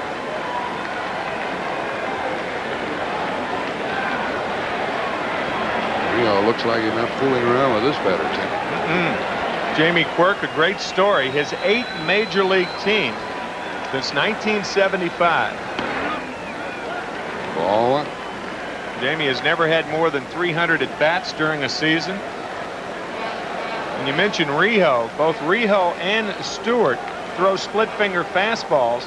Stewart's is not quite as hard as Rio's. There's another hummer and a strikeout, and that's 4 strikeouts for Rio, who has set down 5 in a row. Quirk has struck out twice. Andy Jackson on the bench. He'll get a start maybe tomorrow night against Bob Welch. Maybe. A's have to win here for that to happen, and if necessary, we're on at 8 Eastern time. There's Bob Welch again. Game 5 scheduled. Could be interrupted by a Cincinnati victory here tonight. And strike 1 to McGuire.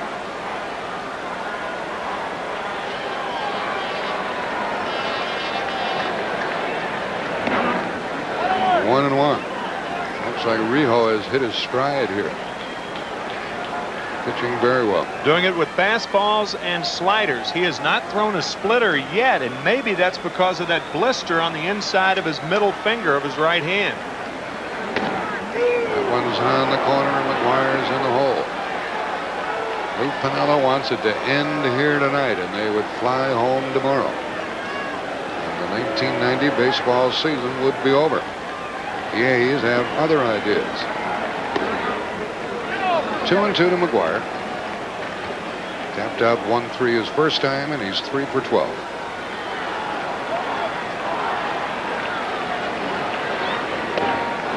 And another strikeout. That's 5 for Rio. That's not unusual for him, and he has set down 6 in a row and makes McGuire shake his head.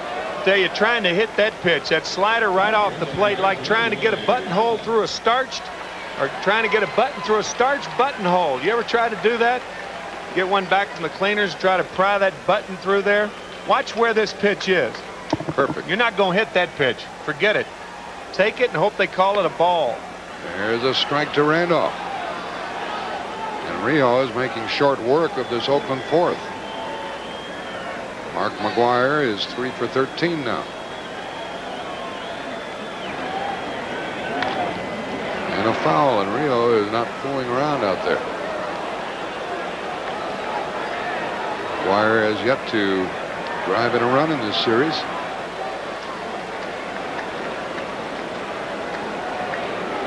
And Oakland has stopped hitting at the wrong time, as far as they're concerned. They do lead 1-0 here in the fourth. Joe Oliver just sitting there, and Rio pumping that ball in. 1-2.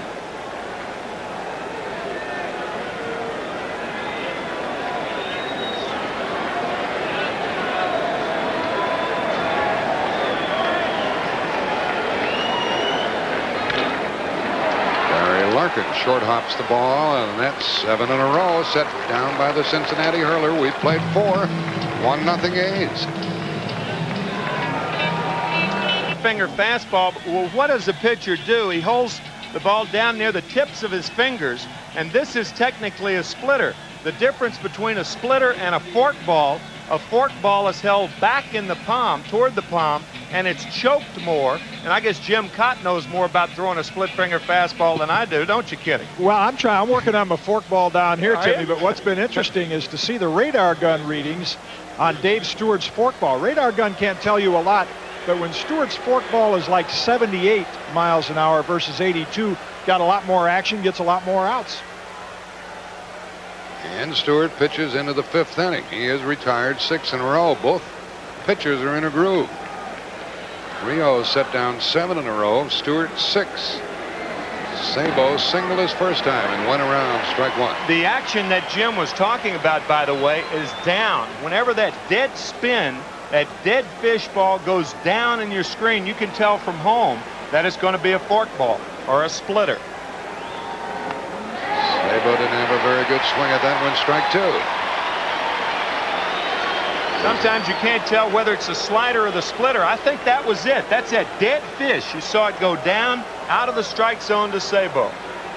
He might get another one right here. 1-2.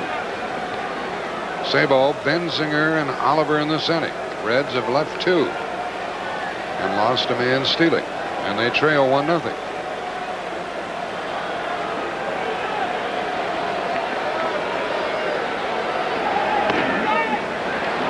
2-2, Jim Cott. Jim Cott, what do you have? Well, talking about that speed on Dave Stewart's fork ball, it is about 78, 79 tonight, which means it should be effective for him. And he runs the count full. Every once in a while, this batter Sabo will get in a bad groove where he chases everything. Last pitch, 78 miles an hour.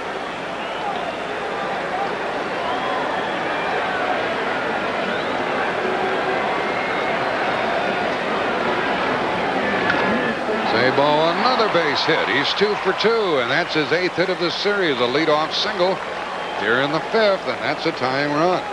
Had to come in with a fastball, Tim. Right. Got into a situation where Stewart had to give in with a fastball. I mean, Sabo hits a rocket over Gallego. Good thing Mike didn't catch that ball. Might have been taken out to Ricky. I mean, that ball hit like a tracer.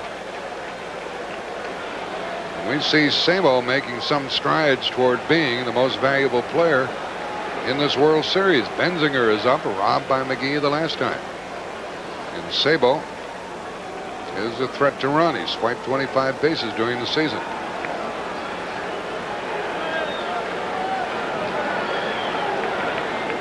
A leadoff hit.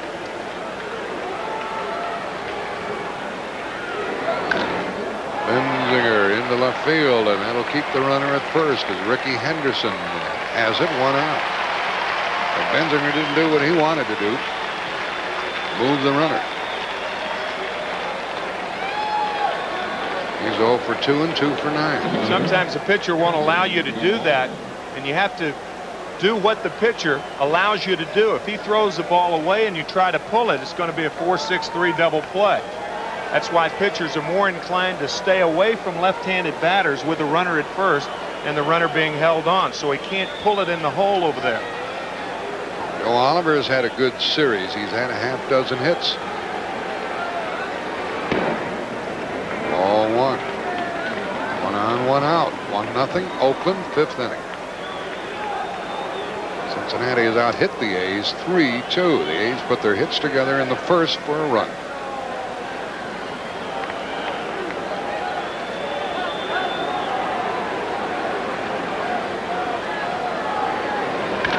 Fly ball will hang up for Henderson. Ricky, that is. 2 out. Oliver took a home run swing, but flied out for the 2nd out. Lou Piniella trying to figure out a way to get back into this game.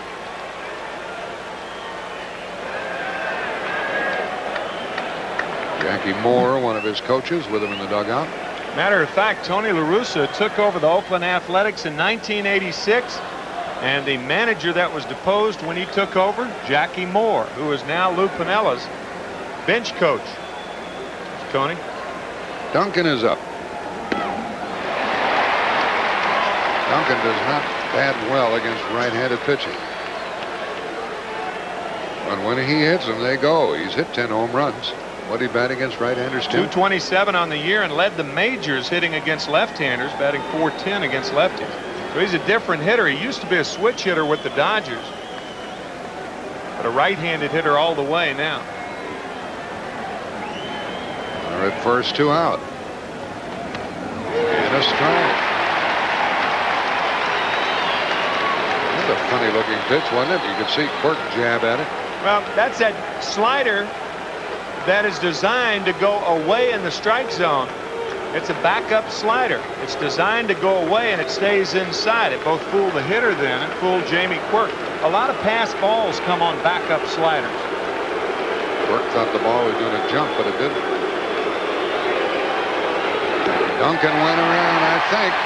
Yup, says the first base umpire. The inning's over. 2nd strikeout for Stewart. Cincinnati's left 3. We go on to the bottom of the 5th. The A's still lead 1-0.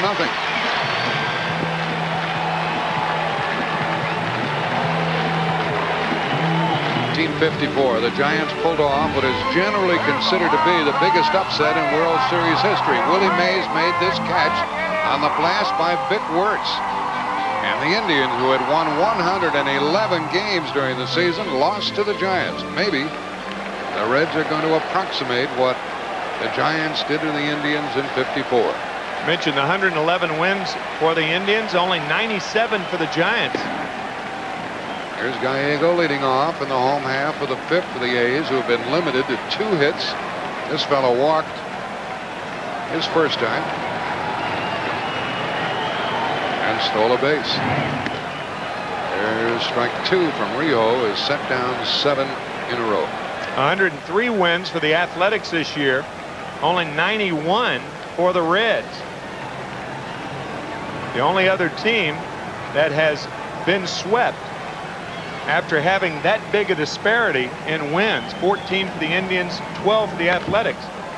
That was the 1954 Athletics. They won 111, the Giants 97. Dusty Rhodes 250-foot home run down the right field line that just ducked in and squeaked around that screen at the Polo Grounds. Oh, Polo Grounds. Gallego 0-2. And he lost the bat, and he's out.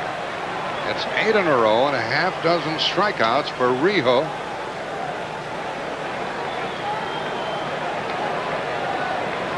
Slider out of the strike zone and one-handed little bat toss toward 3rd. I said the A's in '54. Obviously, I meant the Indians. That starting rotation of Garcia, Lemon, Wynn, Feller. Wow. Pretty good lineup. Narleski and Mossy. Bobby Avila hit .343 that year. Here is Ricky Henderson, 0 for 1 with a walk and a stolen base. Ball 1. Will Bob Welch take the day off tomorrow, or will he pitch against the Reds at 8 o'clock Eastern time? If so, That means the A's will have won this game. There's a strike.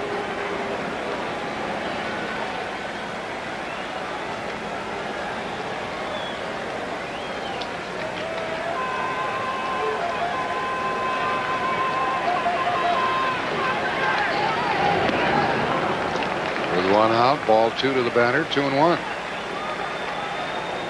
There's Bob Welch. Second from the left. Steinbach and Dave Henderson in the picture with him. Time called by the batter. And a lot of times the umpire won't give the batter time when the pitcher is into his motion, as Rijo was that time.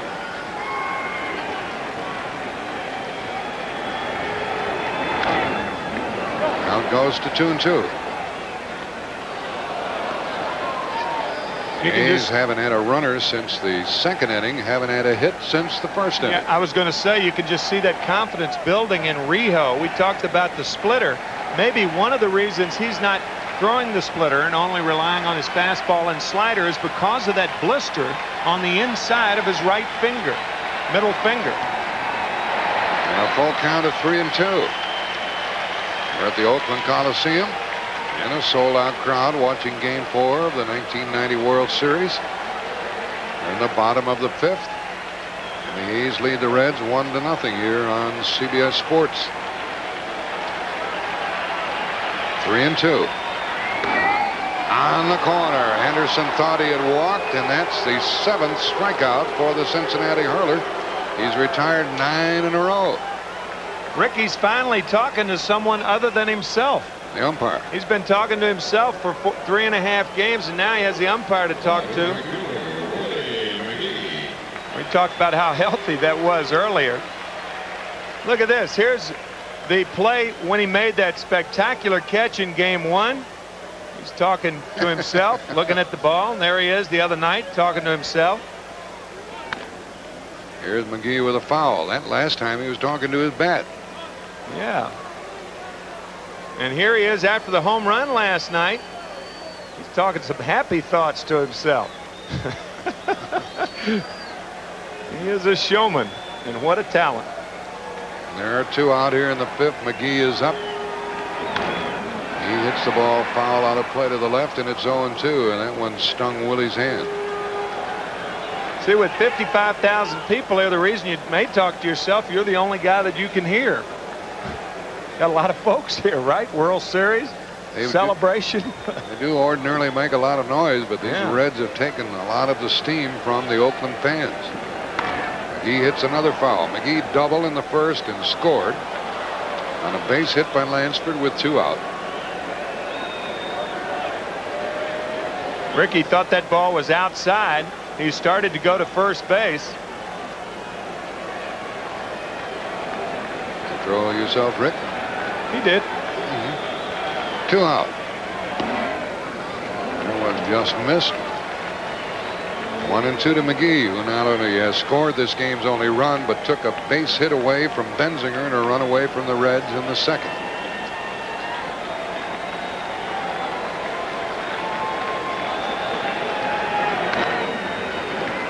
Stays 1-2.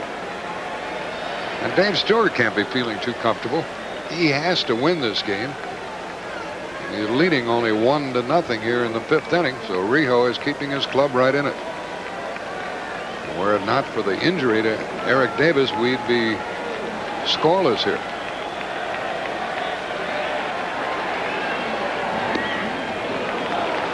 He had a good look at that one. 2-2. He's not only throwing hard, but he's hitting spots. That spells bad news for the hitters. Rijo has retired 9 in a row, 6 by strikeouts since that second inning. Man.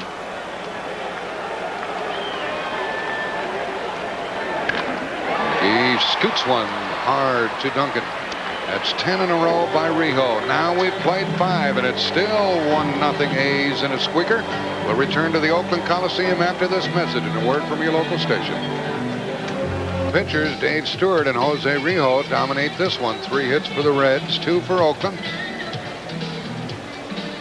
And there's a real baseball fan. She's seen some games.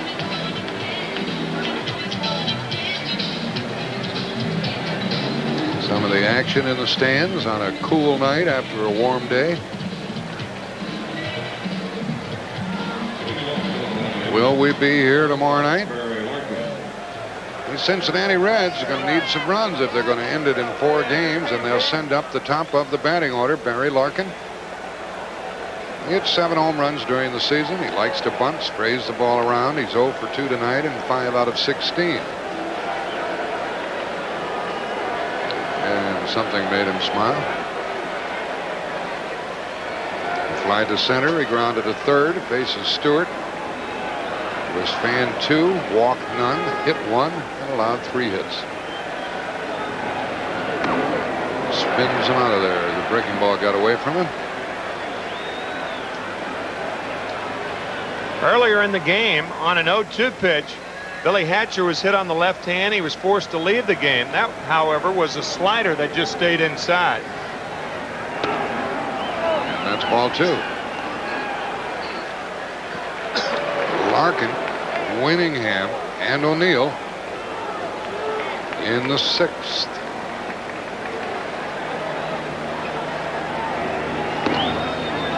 That's ball 3.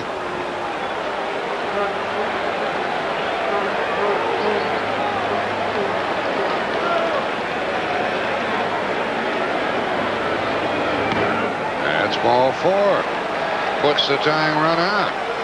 Jim Cott wants to talk about the hot corner. Well, Jack and Tim last night referred to third base as the reaction corner. In order to react, you get your body in position to do it. That's how Chris Sabo does it.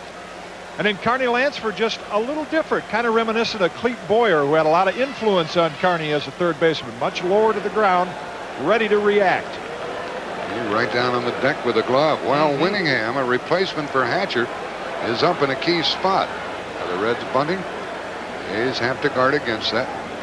The way the Athletics are swinging the bat, you might think so. Got a lot of options for Lou Piniella now. You can hit and run, you can allow Larkin to steal, or you can bunt. And Winningham shows the bunt and takes ball 1. Tony La Russa told us that he wanted 7 innings from this pitcher, Dave Stewart, who lost game 1. Russa shook up the lineup tonight. Look how close Lansford is playing at third base. Luxury you can afford with a left-handed hitter up, because they don't often go that other way. Right-hander, it's a different story. This runner, Larkin, swiped 30 bases during the season. Yeah, and he was only caught 5 times. So, again, Lou Piniella with a lot of options. And Lou Piniella is coming out. I didn't know that that would be one of the options. He's talking about some distraction. You know what it's about, Jim? Well, Lou spotted some flash bulbs or lights out behind our left field camera. Some fans in the left field stands which were shining in. And right now, I think we have some of the security guards going out there, and we'll find out who's responsible for it. Obviously, would have an effect on Herm Winningham, the left-hand hitter, with the lights shining in their eyes. What do you got? Don't tell me they're shining flashlights at the batter at home plate. Police officer getting those license plate numbers out there.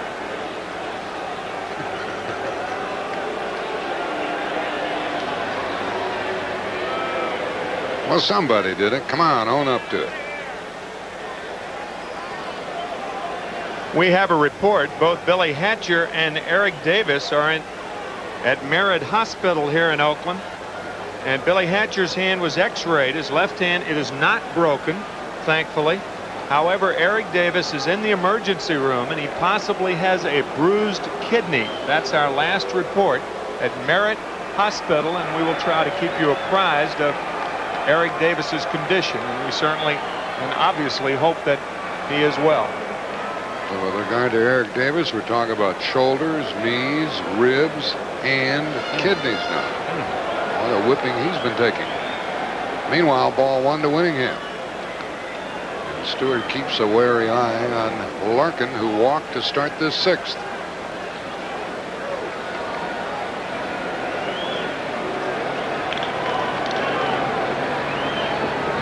There goes the runner.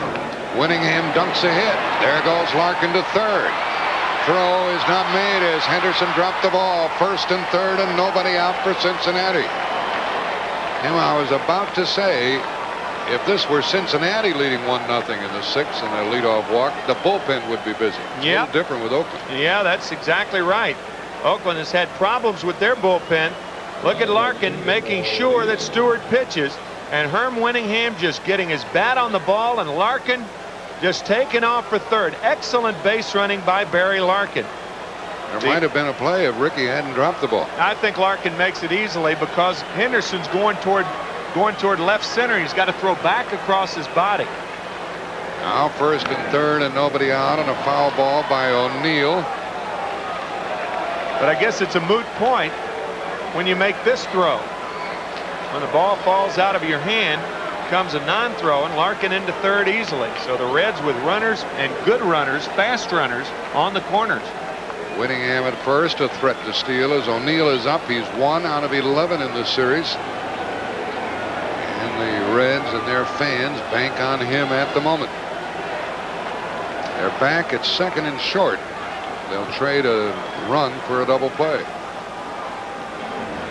O'Neill pops it up for the 1st out on the infield. Gallego is under it. 1 gone. That was a big out. 1 gone. And instead of Eric Davis coming up in this spot, we're going to have Braggs as the batter.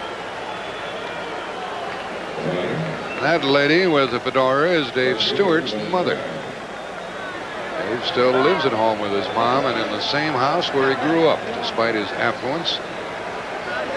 And his mom is sweating this one out. And Glenn Braggs is up. He is 0 for 2. Eric Davis injured before he had a chance to bat in this game. There, Robin Williams. He'll find something funny about this situation. 1st and 3rd, 1 out. Braggs wants at least a fly ball. A's want the double play. Ball 1 is outside.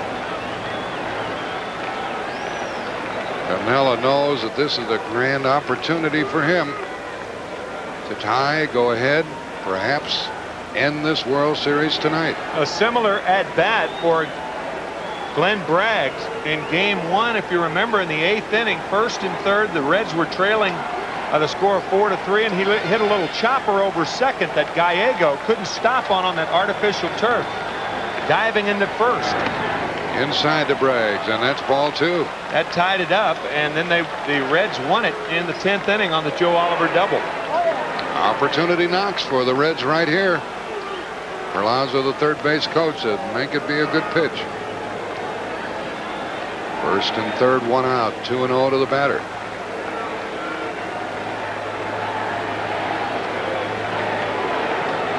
Fastball coming. High ball 3. I'll mention it again. If this were the Cincinnati situation, were they in the field now, that bullpen would be buzzing, but not here. Nothing doing. It's Stewart or nobody at the moment for the A's. And with that tying run at 3rd, Braggs might be swinging.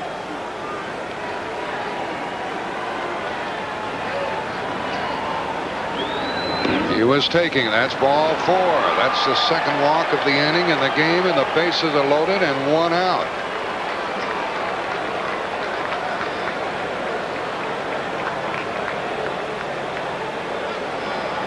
Stewart, bases loaded, 1 out, and now who's the big man for Cincinnati? 0 for 2 tonight and 1 for 13 in the series. And with 1 run batted in, it's Hal Morris.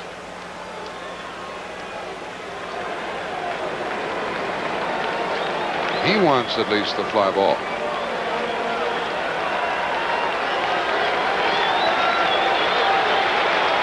Wow. It's over a 5-year period. Ball 1, and Stewart has walked 2 and given a hit in this inning. Has Larkin at 3rd. Winningham at 2nd. And Braggs at 1st with 1 out.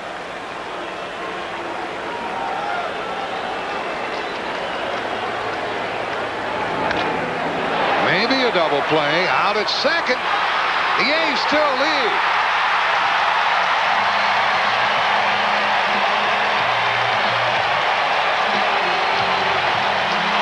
Bottom of the sixth. The A's still lead 1-0. With the bases loaded, don't let the second baseman tag you. For that reason, Bragg slows up here, and he cannot take. You see that little stutter step? That prevents him from going into Gallego, who had the ball hung up in the glove, and he just barely made the double play. You see that little hang up? And Braggs wasn't aware. Obviously, he was aware, but he wasn't allowed to take out Gallego because he had that little stutter step to prevent Randolph from tagging him. Very interesting double play there. First pitch, a strike to Dave Henderson in the bottom of the sixth, with Rijo on the mound, having set down 10 in a row. Henderson flies it into center field for Winningham.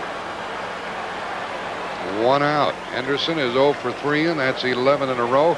Tim, you could see Braggs looking at the second baseman, trying to determine what he was going to do. Well, you're reminded not to let the second baseman tag you. You don't want to tag and then a throw to first. But had Braggs not slowed down, can you imagine what he would have done to Gallego? Gallego only 5'7", Braggs 6'3.5", and about 230. That would have been some collision, a one-sided collision. Ball 1 to Baines. 0 for 1 with a walk tonight. 1-0 Oakland in the bottom of the sixth, and a strike. Don't overlook this wonderful pitching effort by Jose Rijo. He has struck out 7, walked 3, 1 intentionally, and allowed 2 hits, both in the first inning.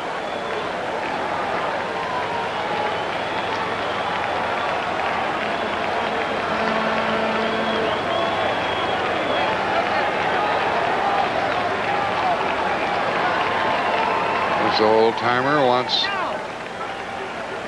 the batter to do something, but he pops it up. Backing out is Duncan. 12 in a row. 2 gone in the sixth. Tomorrow, the NFL Today commences at 12:30 Eastern. Leslie Visser with a story about the Rams, who are 1-4. John Madden talking about the Giants without Carl Banks. The NFL Today is the last word before kickoff. Most will see the Eagles and the Redskins. Others the Saints and the Oilers, or the Cowboys and Tampa Bay. Late game, Phoenix and the Giants. Giants are undefeated. Falcons play the Rams. Check your local listing tomorrow. Then tomorrow night, if we have Game 5, 8 o'clock Eastern on CBS Sports for the World Series. Lansford with 2 out. He's jammed and hits one to Sabo. That's 13 in a row by Rijo. We have played 6 innings. 1-0 Oakland.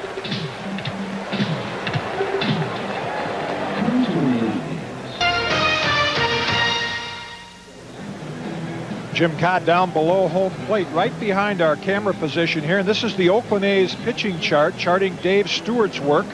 Tells you how they pitch him, where they play him. And, of course, Tony La Russa watched that 7 good innings from Dave Stewart. And that's a look at the types of pitches and where he's throwing them to get those 7 good innings. By the way, Jose Rijo is up to 92 pitches right now for Lou Pinella's Reds. You're right, Jim. That's what La Russa told us about Stewart. He said, I want 7 innings from him. Then I've got Honey, talking about Honeycutt and Eckersley. So they want Stewart to get through this 7th. Meanwhile, the Reds, who missed a golden opportunity in the 6th, send up Sabo to start the 7th, and he's had 2 of the 4 Cincinnati hits, both singles. He cracks it into left, and Henderson chases it back at the track, and it is off the fence. Great play by Ricky.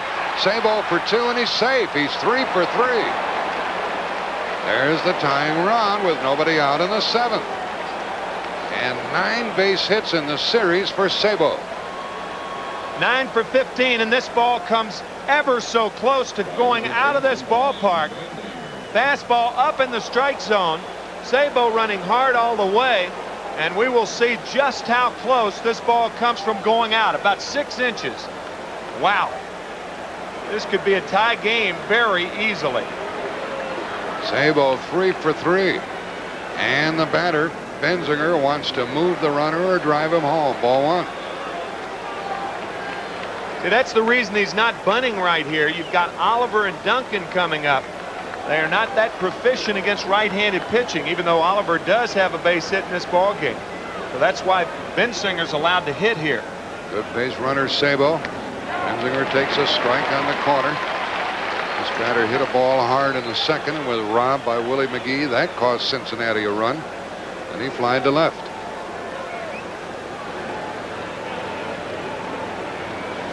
Tying run at second, nobody out.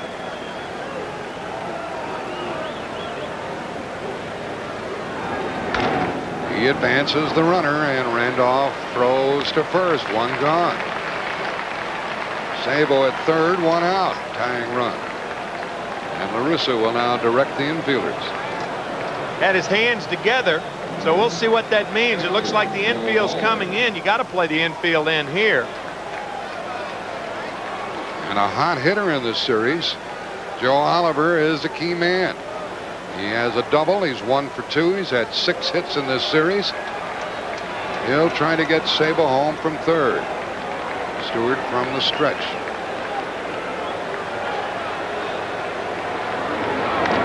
Foul ball out of play. Yeah, it's out of play because Oliver was out in front. Stewart's going to try to work him away. I doubt that they will come inside with a strike, as Quirk's out there talking to him right now. See the slider outside, and watch Oliver reach and pull it foul. Oliver, a hero in game 2 in the 10th inning. Could do it again here in the 7th inning. Reds trailing 1-0.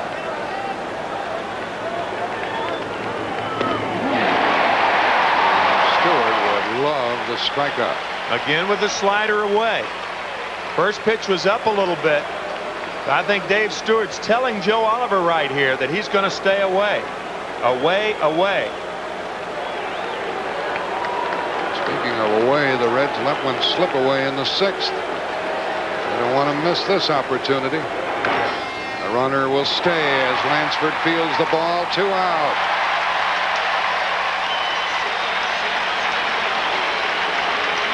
What a big put out that was for both teams.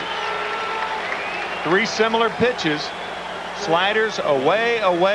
Watch Lansford look at Sabo. Just looking him back. There's nothing Sabo can do. Big out for Dave Stewart. In the 6th inning, Cincinnati at first and third, nobody out. Base had loaded 1 out and didn't score. Here they had a leadoff double. Runner at third, 1 out. Now he's there with 2 out. And the batter, Duncan. 0 for 2. 4-1. This is the spot where the pitcher has to have a lot of confidence in the catcher, Tim, when he's keeping that ball down. That's exactly right. You got to make your pitch and just rely on your catcher to make the play if the ball's in the dirt. Infield back with 2 out. 1-1 now. The Reds let this opportunity get away, slide away. Who knows how many more chances they will get. Yeah, think about how tough it is for a catcher here. You call for the breaking ball. It's designed to break down, but you don't want it down so much that it's in the dirt. Sabo at third, 2 out. Tying run. Strike to Duncan, who's in the hole. 1-2. Lou Piniella knows that he's missed an opportunity in the 6th. They have missed more than one opportunity tonight, as you see. 0 for 7 with runners in scoring position this evening.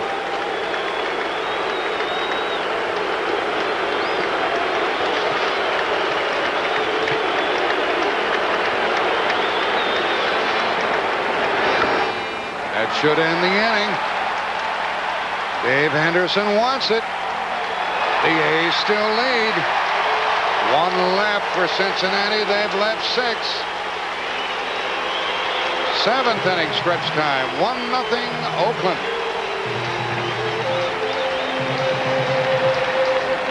For the 1990 World Series is brought to you by today's Chevrolet, who invite you to see why more people are winning with the heartbeat of America. Federal Express for documents, packages, and freight worldwide. Absolutely, positively the best in the business. And by Budweiser with that clean, crisp, cold taste. Nothing beats a Bud. As we go into the bottom of the 7th inning, Dennis Eckersley strolls to the Oakland bullpen toward the left field corner. And is this wonderful pitching effort by Jose Rijo going to be wasted here? He's retired 13 in a row. Hasn't allowed a hit since the first inning and pitches to Jamie Quirk, who has fanned twice. And ball 1. That is his 93rd pitch. You heard Jim Cott at the end of the 6th inning talk about 92 pitches for Rio. And remember, Lou Piniella told us 100 would be max. Pitching so well, though, you know. And a good play by the first baseman, Benzinger, and that's 14 in a row. And these A's can't give Dave Stewart any breathing room. Quirk 0 for 3. Good play by Todd Benzinger, adjusting to the bad hop on the ball hit by Quirk. A quirky hop. I'll say. Benzinger made sure he blocked it. The batter is McGuire. He hits it to deep right field. Back at the track, O'Neill, and 2 out. 15 in a row by Rijo. 2 out in the bottom of the 7th inning. What a job by this fella. A winner in the first game and sparkling tonight. And we've said it, he's done it with a fastball and slider. Great location. I mean, his sliders have been right on the corner. McGuire coming close here, but McGuire was not a good hitter to right field. A 400 hitter when he made contact to left field. A 120 hitter when he made contact to right field. Big difference. Rio made him go that way, and Randolph takes us to Reich. And LaRussa howls at the umpire. Athletics trying to get off the hook here. There were some hooks in the dugout. They're on a hook. They're on a 3-0 hook and leading by a scant 1-0 score in the bottom of the 7th with 2 out. Strike 2 from Rijo. Boy, is he hitting the spot. There's Dave Stewart. Nothing doing in the bullpen, so he'll go back to the mound in the 8th. That ball is foul. Oliver tried to get to it. Ladies and gentlemen, your attention, please. The A's do nothing here in the 7th. Stewart will have a 1-0 lead to work with in the 8th inning. He's responded to this point. Pitched out of some terrible jams in the 6th and 7th. Some Cincinnati fans have made the trip.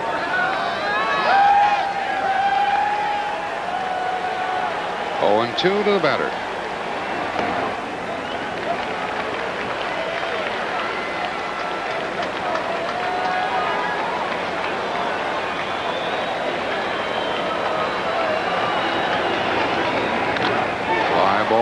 For Winningham. 16 in a row by Rijo. We've played 7 innings. The Athletics won. Cincinnati nothing. Pushing the dugout, Jose Rijo said, "Let's go, you guys. Vamonos. Let's get some runs. Get me a run. Get me a couple. Let's get back into this game." Dave Stewart on the mound. The bullpen of Cincinnati can't do much to him when you're behind in the game with that bullpen. Tell you, it was a funny thing. When Rio came off the mound, about 5 or 6 of those guys all bent down and tied their shoelaces a little tighter. They've been relaxing a little bit, and they realize they may be in the ball game in the next inning or 2. Larkin is 0 for 2 with a walk. He led off the 6th with a walk. Ended up at third base, and a double play ball off the bat of Morris into the 6th, and a leadoff double in the 7th by Sabo was wasted. What's going to happen here in the 8th? 1-0 A's.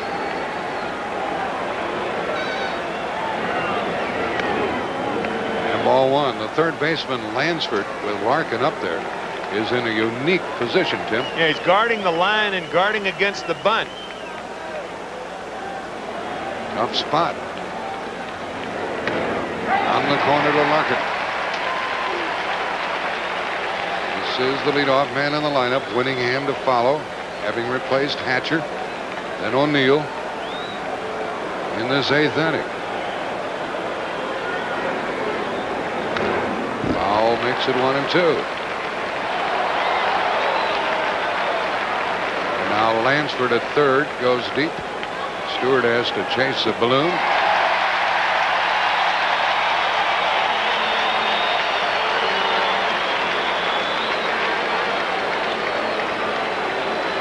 A full staff of relievers. Burns, Eckersley, Nelson, Sanderson. I'll tell you, that guy whose name starts with an E is the guy you should be concentrating on there, however. The left-hander comes up, maybe Rick Honeycutt. 1-2 to Larkin leading off. That ball slices foul and drops out of play.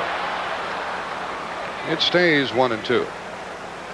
Well, aside from one at bat by Hatcher, Cincinnati's played this game without Hatcher and Eric Davis.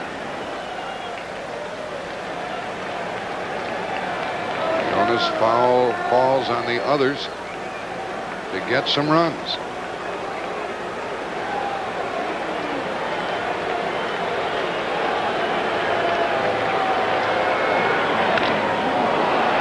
Base hit for Larkin.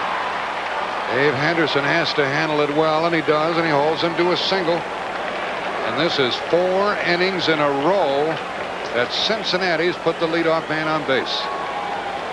Herm Winningham is in the ball game because of what happened in the first inning. An 0-2 pitch to Billy Hatcher conks him right on the left hand. X-rays proved negative.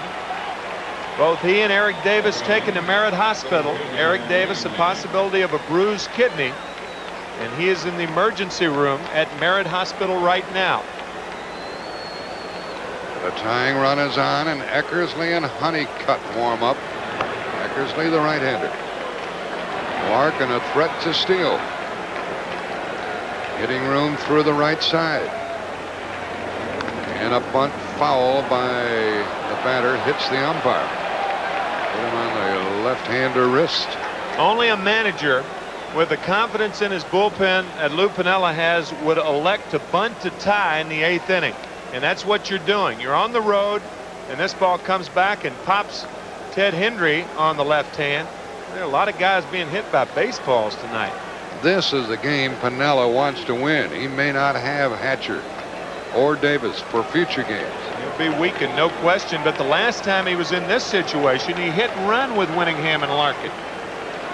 Larkin takes a safe lead. 4 innings in a row. The Reds have put the leadoff man on.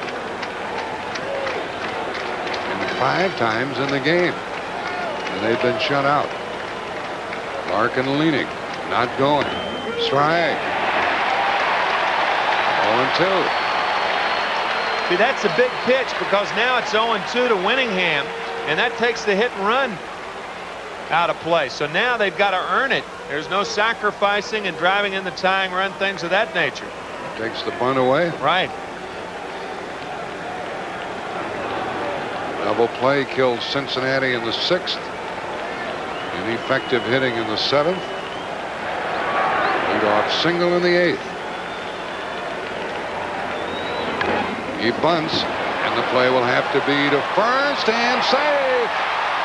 Winningham beats it out. A 2-strike bunt. How about that? It was in a perfect spot. Oh. So the 2-strike count takes the bunt away, huh? I mean, this surprises everybody. Well, maybe I can't speak for everybody, but I'd speak for me. This shocks me right here. You couldn't have put a blueprint down any better than Winningham, and Jamie Quirk, understandably, coming out slowly to field it, and Winningham has a bunt base hit with a count 0-2. Let's see what O'Neill does. Do you know these Reds are 1 big hit away from taking the lead and perhaps winning this series? There is ball 1. As O'Neill showed the bunt, he's 0 for 3. Winningham did not give himself up when he bunted. He was actually bunting for a base hit with a count 0-2. O'Neill the batter, and the options belong to Piniella. And that bunt will cause the play to go to first, and safe, and the bases are loaded. Stewart pulled Randolph off the base, and La Russa wants to come out and talk about that one. Bases loaded, nobody out.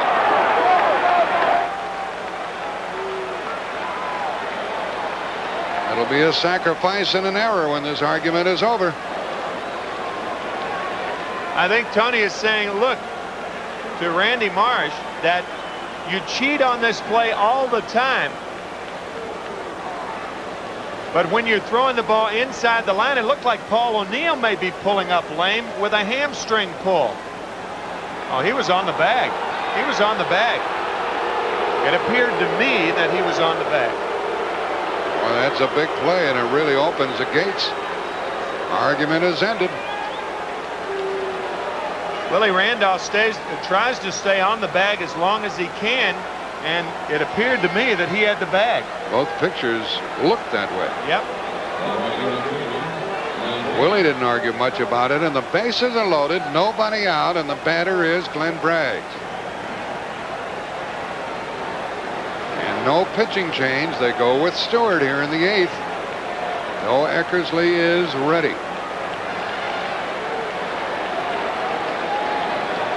Braggs is 0 for 3.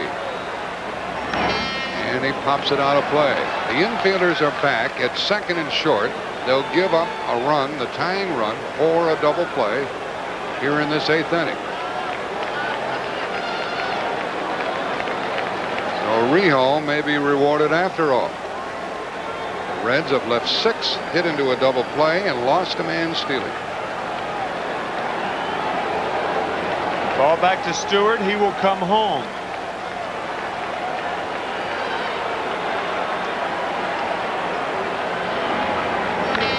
Braggs hits a possible double play ball, and only one, and a run scores, and we're tied.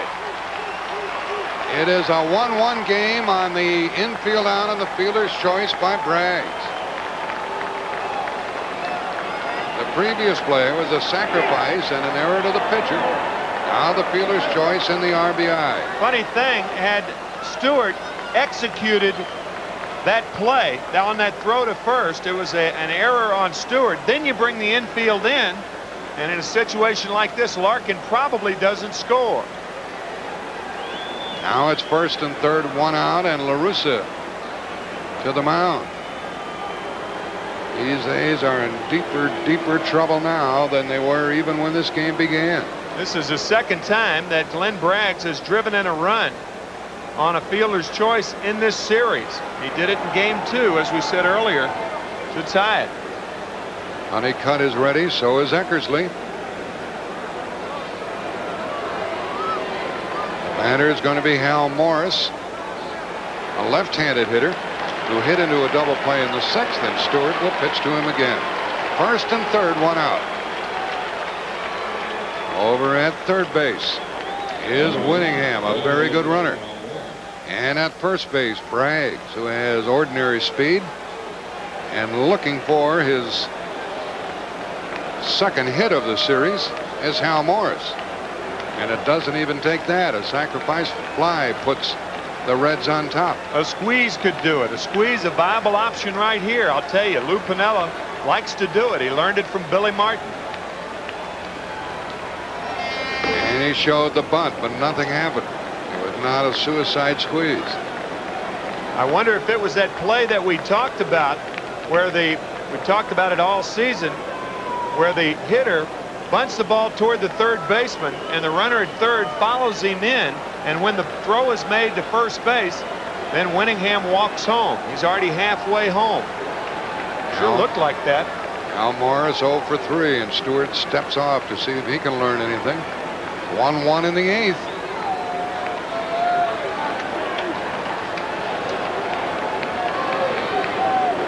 The Reds have tied it here.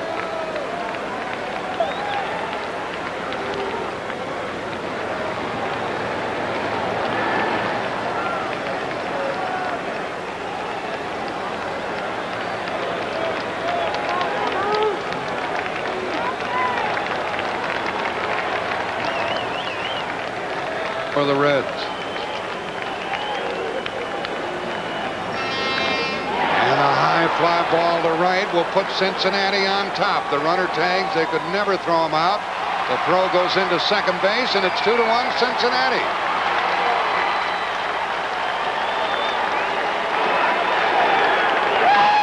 Winningham, who had that bunt single, scores the go-ahead run.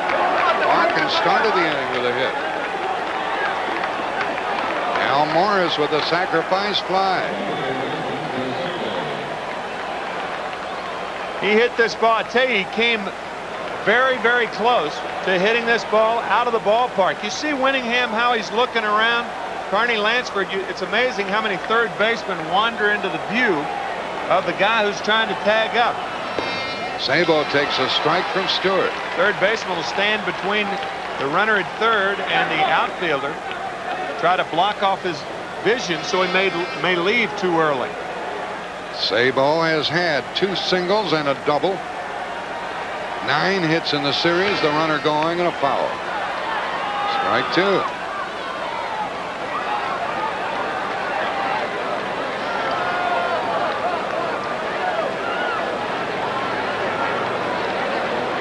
Sanderson and Weiss talk it over on the bench. Their club 6 outs away from being eliminated.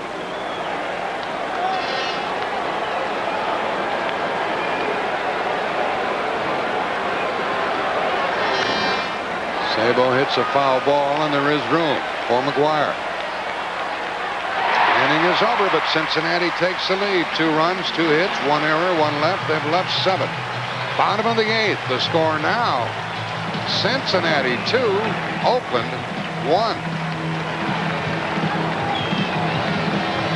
Great shot from the Goodyear blimp overhead at Oakland, but down here right behind home plate is the pitching chart of Jose Rijo. Lou Piniella said he'd go 100 pitches. That's exactly where Rijo is. 100 pitches, action in the Cincinnati bullpen, and a pinch hitter for Oakland. Jack and Tim.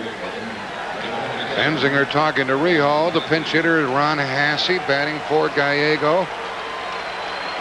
He's announced. Cincinnati bullpen is busy. And Rijo has retired the last 16. He has allowed 2 hits, both in the first inning. So the Cincinnati Reds finally cash in after missing opportunities, and they lead 2-1 in the bottom of the 8th, and they lead 3 games to none.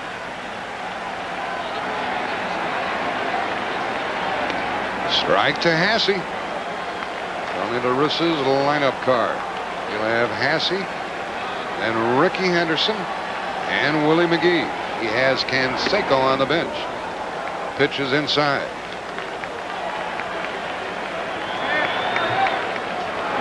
Under normal circumstances, I think you'd see Rijo lifted, but how can you lift a man who has retired 16 in a row?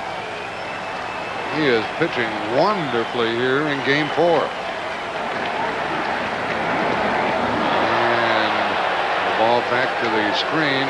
Thought for a moment it hit him, but it did not, and it's ball 2. Came very close to hitting Hasse. He skips out of the way.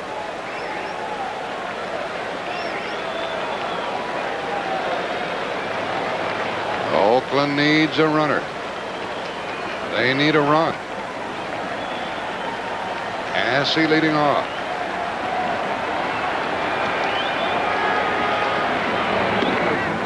And he went around, and it's 2-2. There's Canseco. We may see him before this evening is over.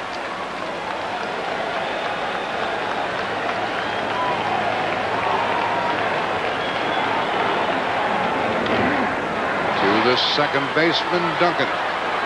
1 out. 17 in a row by Rijo. 5 outs remaining for Oakland. 5 outs away is Piniella from the title. And around to the leadoff hitter, Ricky Henderson. Well, Ricky has a flair for the dramatic. Is he in the mood here? Tonight he has walked. And he's 0 for 2. Strike from Jose.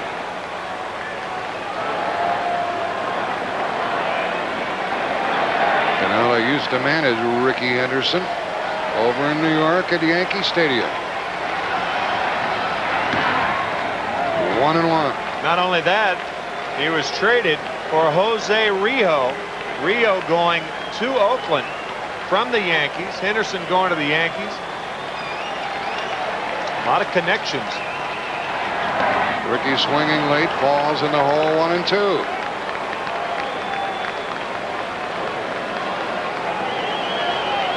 Well, that slider has just been as wicked as probably any slider he's ever thrown over a period of a ball game.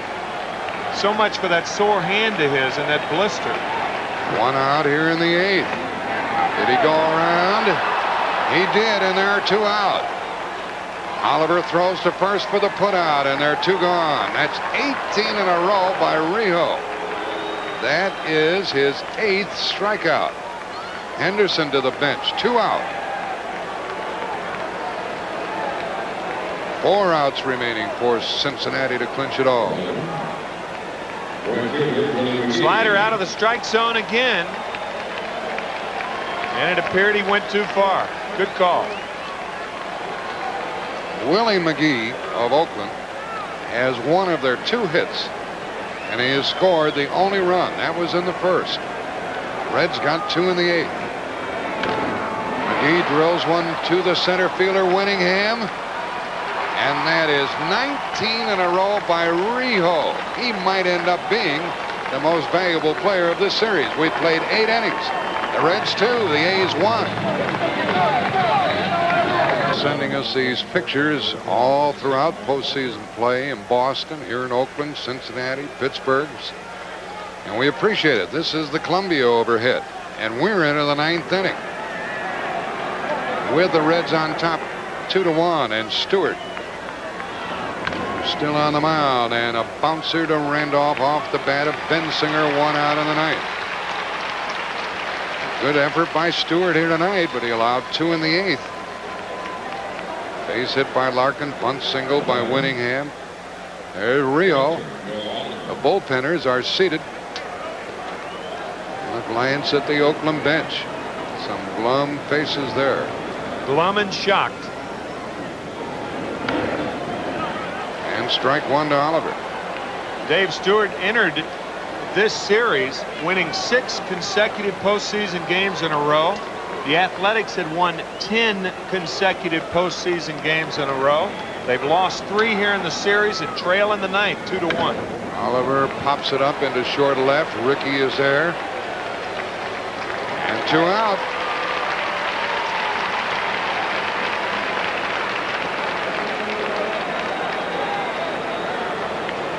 Tony La Russa have some good hitters up in the 9th,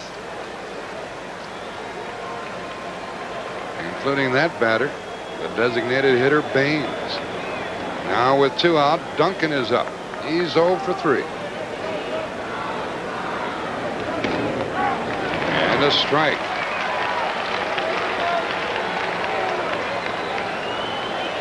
Billy Hatcher back from the hospital in the clubhouse after being struck by a pitch. Fly ball to center field to Dave Henderson. That takes care of the Reds in the 9th. A great job by Stewart, but maybe not good enough. Bottom of the 9th, Henderson, Baines, and Lansford. 2-1 Cincinnati. Since the 3rd game in the American League Championship Series, after the 3rd inning, Oakland has not scored a run. They scored their run in the 1st inning here tonight, and they trail 2-1 in the bottom of the 9th. Oakland needs a run. Cincinnati needs 3 outs. Dave Henderson leads off against Rio, who's retired 19 in a row.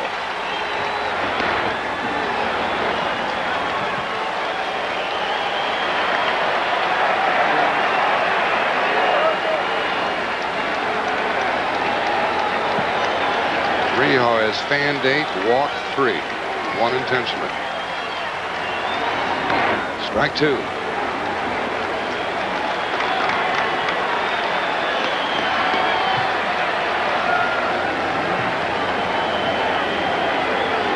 Dave Henderson 0 for 3.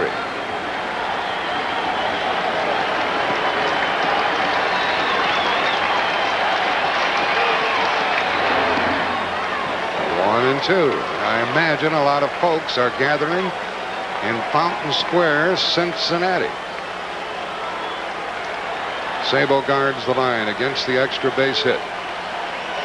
And at first base, Bensinger does the same. Strike, and the Reds are 2 outs away from being the champions of baseball. That's 20 in a row. 9 strikeouts for Jose Rijo. Fastball right on the corner. He has been living there all night long with his fastball and his slider. And here comes Lou Piniella. And Lou Piniella told us before the game that when he goes to the mound, he doesn't take the pitcher out. Only Stan Williams will take the pitcher out. I wonder if he's going to change it right now. There's Randy Myers in the bullpen. They're dealing with Harold Baines. And the word for Jose Rijo is going to leave is Magnifico. Canseco picks out a bat. Myers in. Rijo out. Canseco coming up.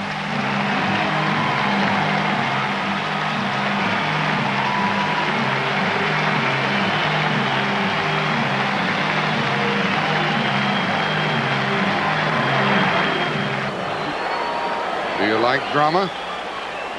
2-1 Cincinnati. 1 out, bottom of the ninth. Jose Canseco batting for Harold Baines. He is 1 for 11 in the World Series, and that one hit was a home run. 2-1 Reds.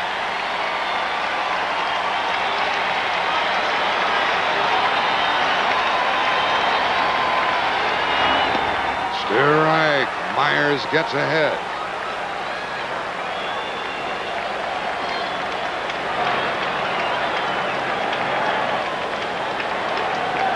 Canseco has not been getting around on the fastball. I would imagine Myers will stick with that pitch. High and away, and the outfielders are as deep as can be. Piniella 2 outs away from the title.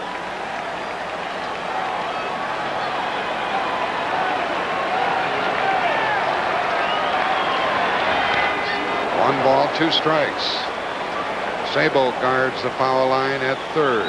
Bensinger does the same at first base with 1 out. 1-2 the count.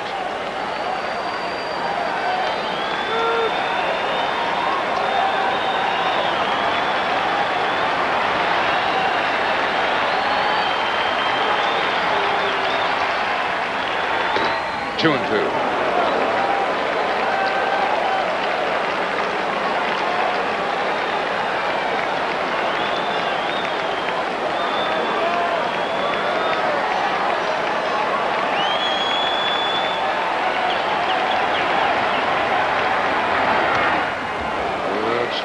Canseco. That's one of the few pitches we've seen him bend right on.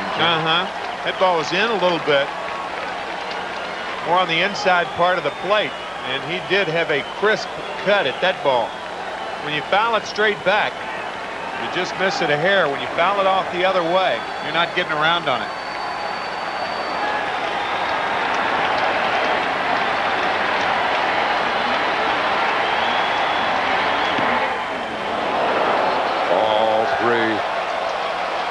Ball 3. Ever so close.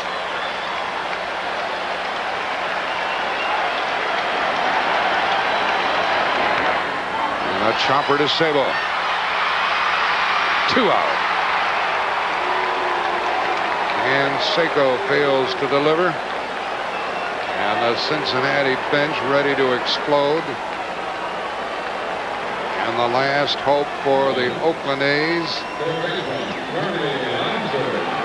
is Carney Lansford. The last hope. They are on the verge of executing one of the most astounding upsets in the 87-year history of the World Series. Ball one.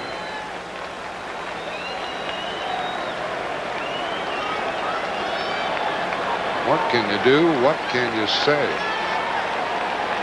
Rio rooting for Myers. Ball two.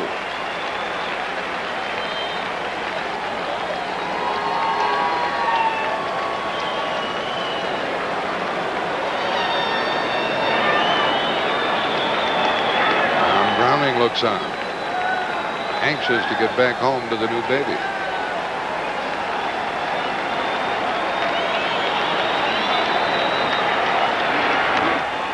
Two balls and a strike with two out in the bottom of the ninth.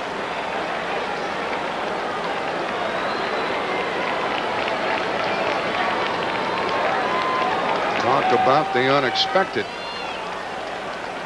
Oakland a run in the first, the Reds two in the eighth.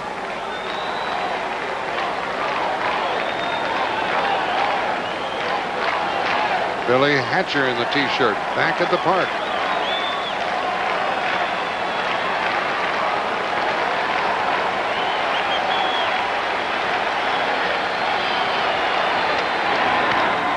Popped up into short right, foul ball. Bensinger wants it.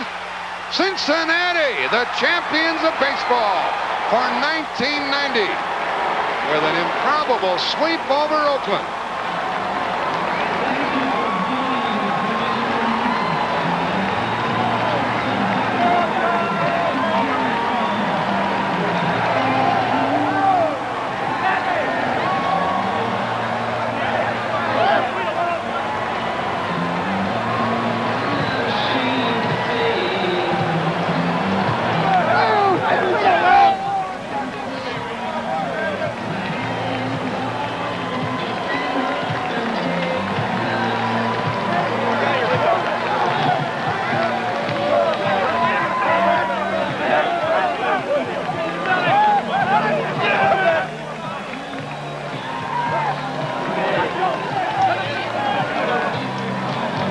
Bensinger settled under that foul ball to end the baseball season of 1990. And the Reds able to celebrate.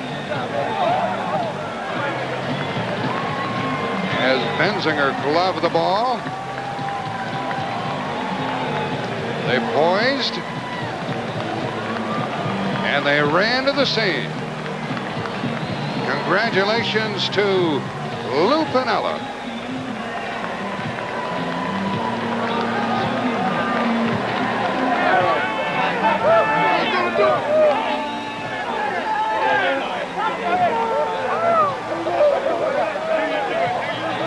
Not many in this ballpark, of course, on hand to cheer for the Reds, but they'll be royally greeted back home. Look at that picture. Juan Marichal, his birthday today. It's Rijo's wife's birthday tomorrow. Juan Marichal never won a game in World Series play, and here is son-in-law 2-0, even though Marichal's ring represented.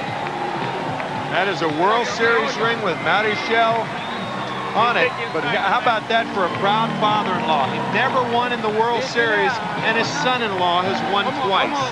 Happy news back home to the Dominican Republic, where the winter baseball season started last night. Well, what do you think, Cincinnati and you folks at Fountain Square? The Reds have brought it home to you. They'll show you the trophy tomorrow. We'll show it to you folks here tonight. Billy Hatcher leads the parade back into the dressing room.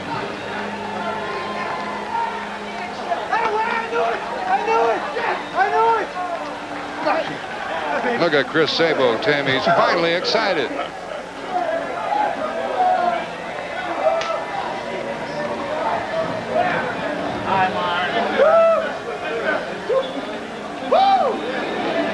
There's the scene here in Oakland, where the 1990 baseball season has concluded.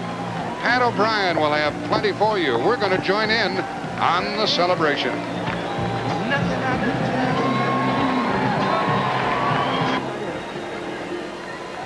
On October 20th, 1990, the tale of two cities. A stunned Oakland as their Oakland A's go down in a sweep. And now we go to Fountain Square in Cincinnati, Ohio. Folks, this is in the middle of the city, and it is about a half a mile from Riverfront Stadium. And from there, that is why they're cheering. Inside the Cincinnati locker room here at Oakland Coliseum, where they are pouring real bubbly tonight. You may recall that earlier in the season, they were pouring apple juice or water or whatever they had, anything non-alcoholic. But tonight, they bring out the real stuff for the real celebration. And what a celebration it is. Cincinnati sweeping the Oakland A's. And had you put $1 or 50 cents or a quarter or whatever on this happening in Las Vegas before the World Series, a 30-to-1 odds against a red sweep. Somewhere down in there is Jim Cott. And I hope you got a towel, Jim. It's yours. Well, I do, Pat. And first of all, we're going to visit with Chris Sable. Better than listening to Benny Goodman, isn't it? Yes, we fought all along, and we won this thing fair and square. No one can say it's a fluke. We won the close ones. We won the blowouts. We give Oakland all the credit in the world, but we're better than them right now. We've been waiting for you to get excited, and this is a moment. What a great series at bat and in the field. I just try to contribute. Every guy in this team's got to do their part, and I'm just glad I did my part. We're number one right now, and I'm excited as anything. This is what you dream about when you're a little guy. I can say I'm world champion right now, and I'm just happy. Little guy, big hitter, great fielder. We'll be back with more from the Cincinnati locker room right after this. Thank you.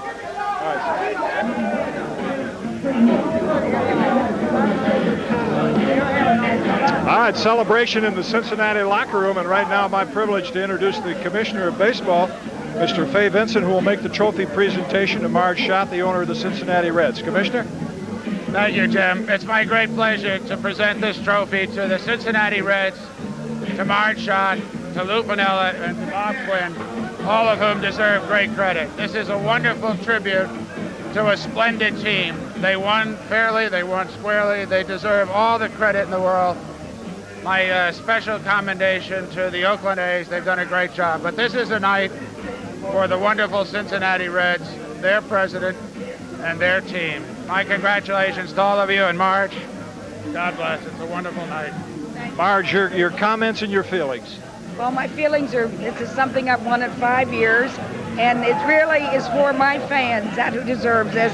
And I got the best team in the world, and also we dedicated this to all of our troops in the Middle East, and this is for them, and they're going to be winners too. And God, I better give it to the man. All right, congratulations, Marge. And this is the man, first manager to manage a sweep in postseason play in his first year. Good trivia question. Your feelings right now, this has got to be the ultimate of all the thrills you've had in baseball. Well, it really is.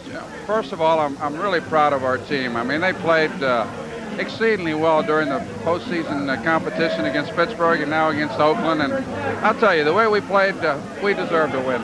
We were out there and hustling, and we're aggressive, we were unselfish, and I'm so proud of them. It's just a great feeling. And Oakland, my God, you know, what can I say? They've had a great season, and somebody has to win and somebody has to lose in these things, but you can't consider Oakland losers after winning 103 games and getting to the World Series. I like your comments at the start of this series. Very calmly said, we're not here to provide opposition for Oakland, we're here to win.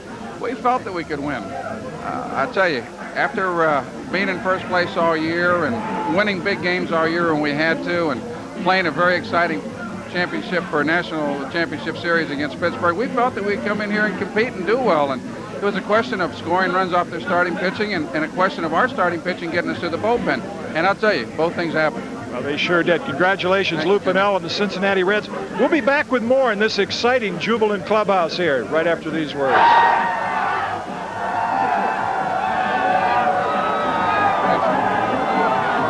World champion Cincinnati Reds, and I'm right now with Jose Rio, the most valuable player of the 1990 World Series. What a performance he put on tonight. And right now, my pleasure to introduce Mr. Jeff Hurlburt, Chevrolet Manager Marketing Division, who's going to present the Most Valuable Player Award to Jose Rio. Thank you, Jim. On behalf of the winning team of Chevrolet and Major League Baseball, we're very proud, Jose, to present you with the Chevrolet World Series Most Valuable Player Trophy. In addition, Chevrolet is extremely pleased to donate to the charity of your choice, a 1991 Chevrolet Astro van. Congratulations on a fantastic series. Thank you very much. I don't even know what to say. I feel so great, you know, and so grateful for my teammates. I don't think I deserve it. I think they all deserve it, you know, which I want for everybody, because they all deserve it. A wonderful moment, isn't it? You talk about you don't deserve it. I think all those sliders you threw, I think you do deserve it. What a slider you had tonight. I think I never have any better slider tonight, a better control. I'm feeling great. That's the best I feel the whole year and my whole career. You know, when you came in at the end, I think it was the 7th inning, you got to the dugout and it was like you said, get me a run. You were very emotional. What'd you tell your teammates? I did tell a couple guys, you know, I said, I need 2 runs today, 1 for tie and 1 for get a hand, and we're going to win this game. I feel great. And I did, you know, I went out there knowing that that I can do it and my team can do it. And I went out there believing the whole time, and I feel great, you know. Like I said, man, I wish we could have a trophy for each other player, because we all deserve one, each of us. Congratulations, Jose. We'll be back right after this message and a word from your local station.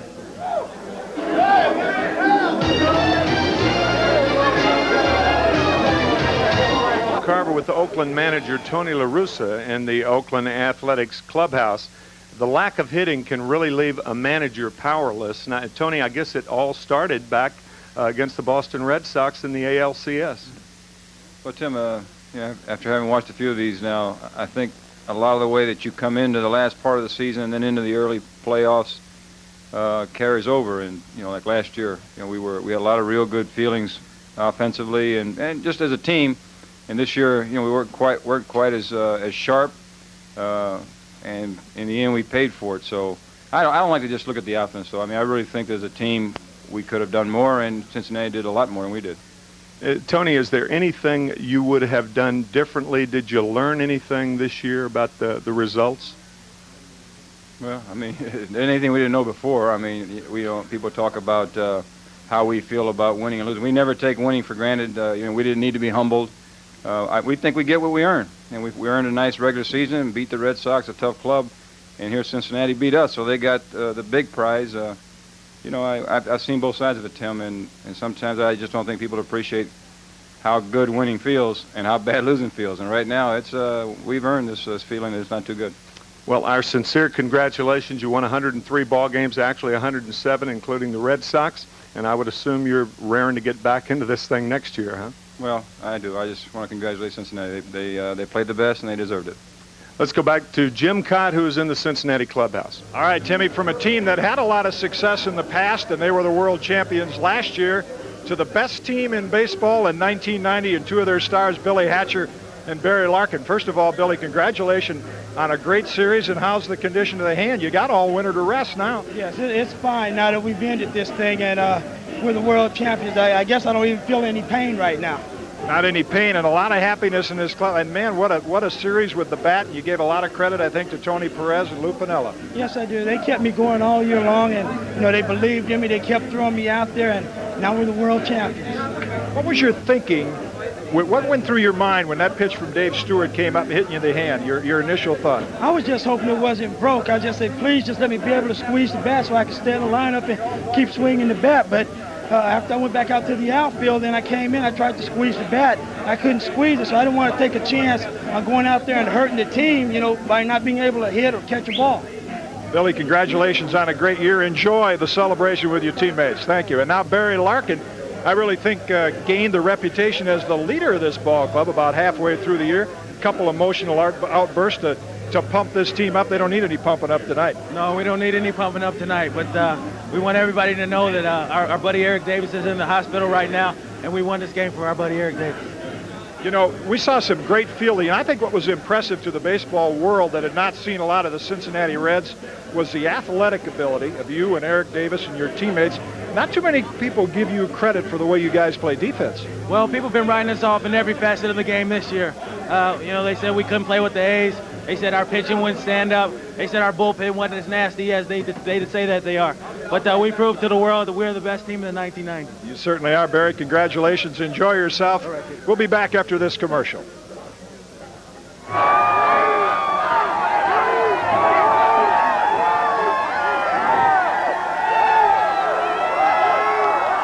CBS Sports coverage of Game 4 of the 1990 World Series has been brought to you by General Motors. GM is putting quality on the road. Sears, there's now something for everybody. And by Nike, who remind you to just do it. Kind of a different scene at Oakland Coliseum. About 500 fans standing around in the stands listening to Lou Piniella do a post-news conference exalting his Cincinnati Reds, who have swept the Oakland A's. And in the process, it's interesting to note that a Babe Ruth record was broken in this series. Billy Hatcher, who hit 750 in the series, broke the Babe's record of 625. The Babe set that in 1928. Now Billy Hatcher has the record. A veteran of many World Series is our own Jack Buck. And let's go up now for Jack's final thoughts. Jack. Thank you, Pat, and congratulations to the Cincinnati Reds. You know, the baseball season takes a long time to play. February to October, compounded this year by the lockout in the extended season into the month of October. And in between, spring training, rundown plays, pickoff plays, bus trips, rainouts, rain delays, doubleheaders. On the road, restaurants, taxi cabs, hotels, wins, losses, out of the race, in the race, hot weather, cold weather. And finally, you get down to the jewel events, and we were very pleased here on CBS Sports to send it your way. Pittsburgh, a game tried. Boston, congratulations on winning the East. Baseball, as in life, timing has a lot to do with the whole story. And it was the time for the Cincinnati Reds to win it all. Congratulations. Here's Jim Cott and Tim McCarver. All right, Jack, thank you very much. I know that there will be raps of complacency on the Oakland Athletics because I guess it's the nature of our society to blame the losers instead of giving credit to the winners. But I don't think Tony La Russa and his ball club have any reasons to hang their heads.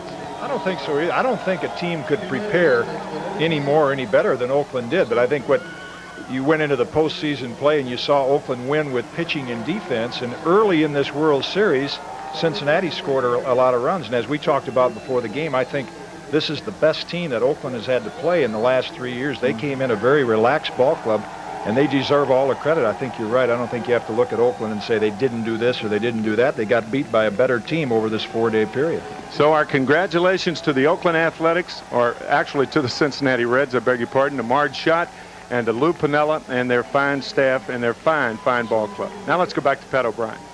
All right, Tim, thank you. What a pleasure it has been working with those gentlemen throughout the ALCS and the NLCS and the World Series. And so for those of you watching from the Queen City, and I doubt you can really hear anything we're saying out here, but let's add our congratulations again for a remarkable accomplishment, if not against all odds, and certainly against all the odds makers. And never again let anybody doubt that a mighty heart can turn the little engine that could into a full facsimile of the original Big Red Machine. And as for the Oakland A's franchise, this is not the ending you were really looking for, but what a season it's been. And as a sage once put it, history is history, but the future is perfect. As for us here at CBS Sports, we've now rounded the bases for the first time in our baseball coverage. And if I may speak on behalf of colleagues much more knowledgeable, let me simply note that this experience has made us all kids once again, and how refreshing that has been. But you know, even as baseball ends, the baseball season ends, it signals the start of a countdown. And yes, spring is right around the corner. We're into a different league now, the Hot Stove League. And as we begin the vigil leading up to spring training, we want to acknowledge all of our colleagues who have helped us cover Major League Baseball here on CBS.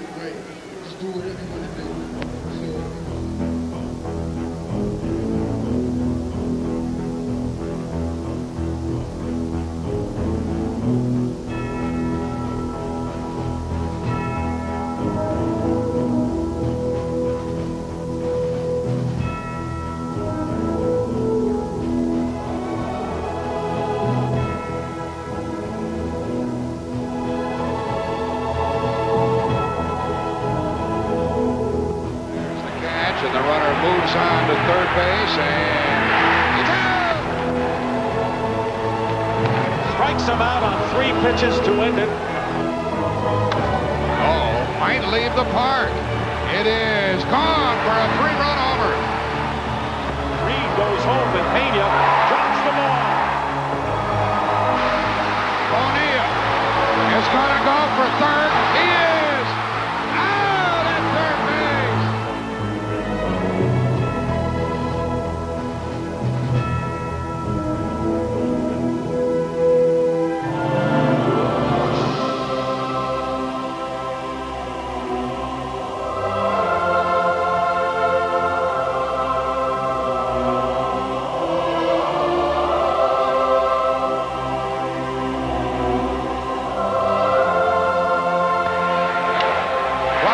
deep center field. McGee back. It's going to go.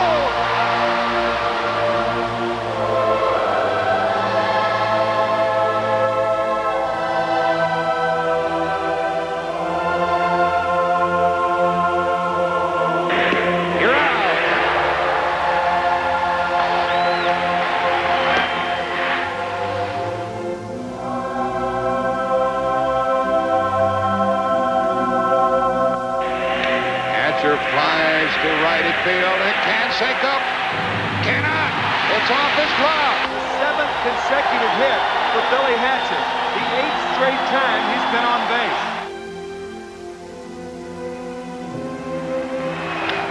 That ball is fair. Cincinnati's ahead. 2 games to none.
do stuff different for us and make plays when we have to. And our pitching's been the only constant all year. And Sabo had a great series for us. Our pitching kept us in there as usual. And right now we get to go home tomorrow instead of thinking about tomorrow night's game. And talk a little bit about that pitching, because it was phenomenal, and so much was made of Oakland's pitching coming into the game. The A's didn't score a run after the third inning in this series. Well, it just shows you, I think we made a point that, they're not infallible. They're a great team, but we came out here and been beating them 4 in a row. There's no question in my mind who was a better team this year.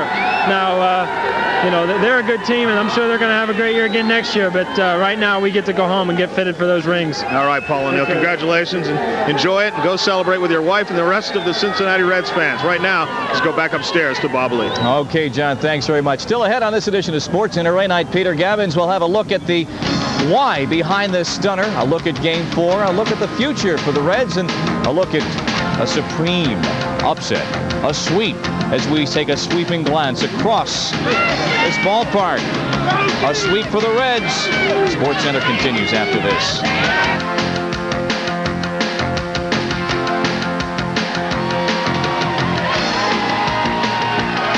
Head back out to Oakland in just a few minutes for more.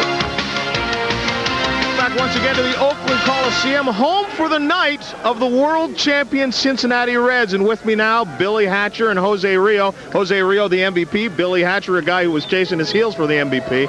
But what a feeling out there. Obviously, the blisters weren't bothering you too badly tonight.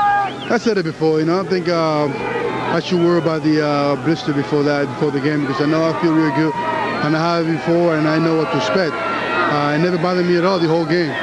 She's all right, touching the mic. You sit down 20 Oakland A's in a row.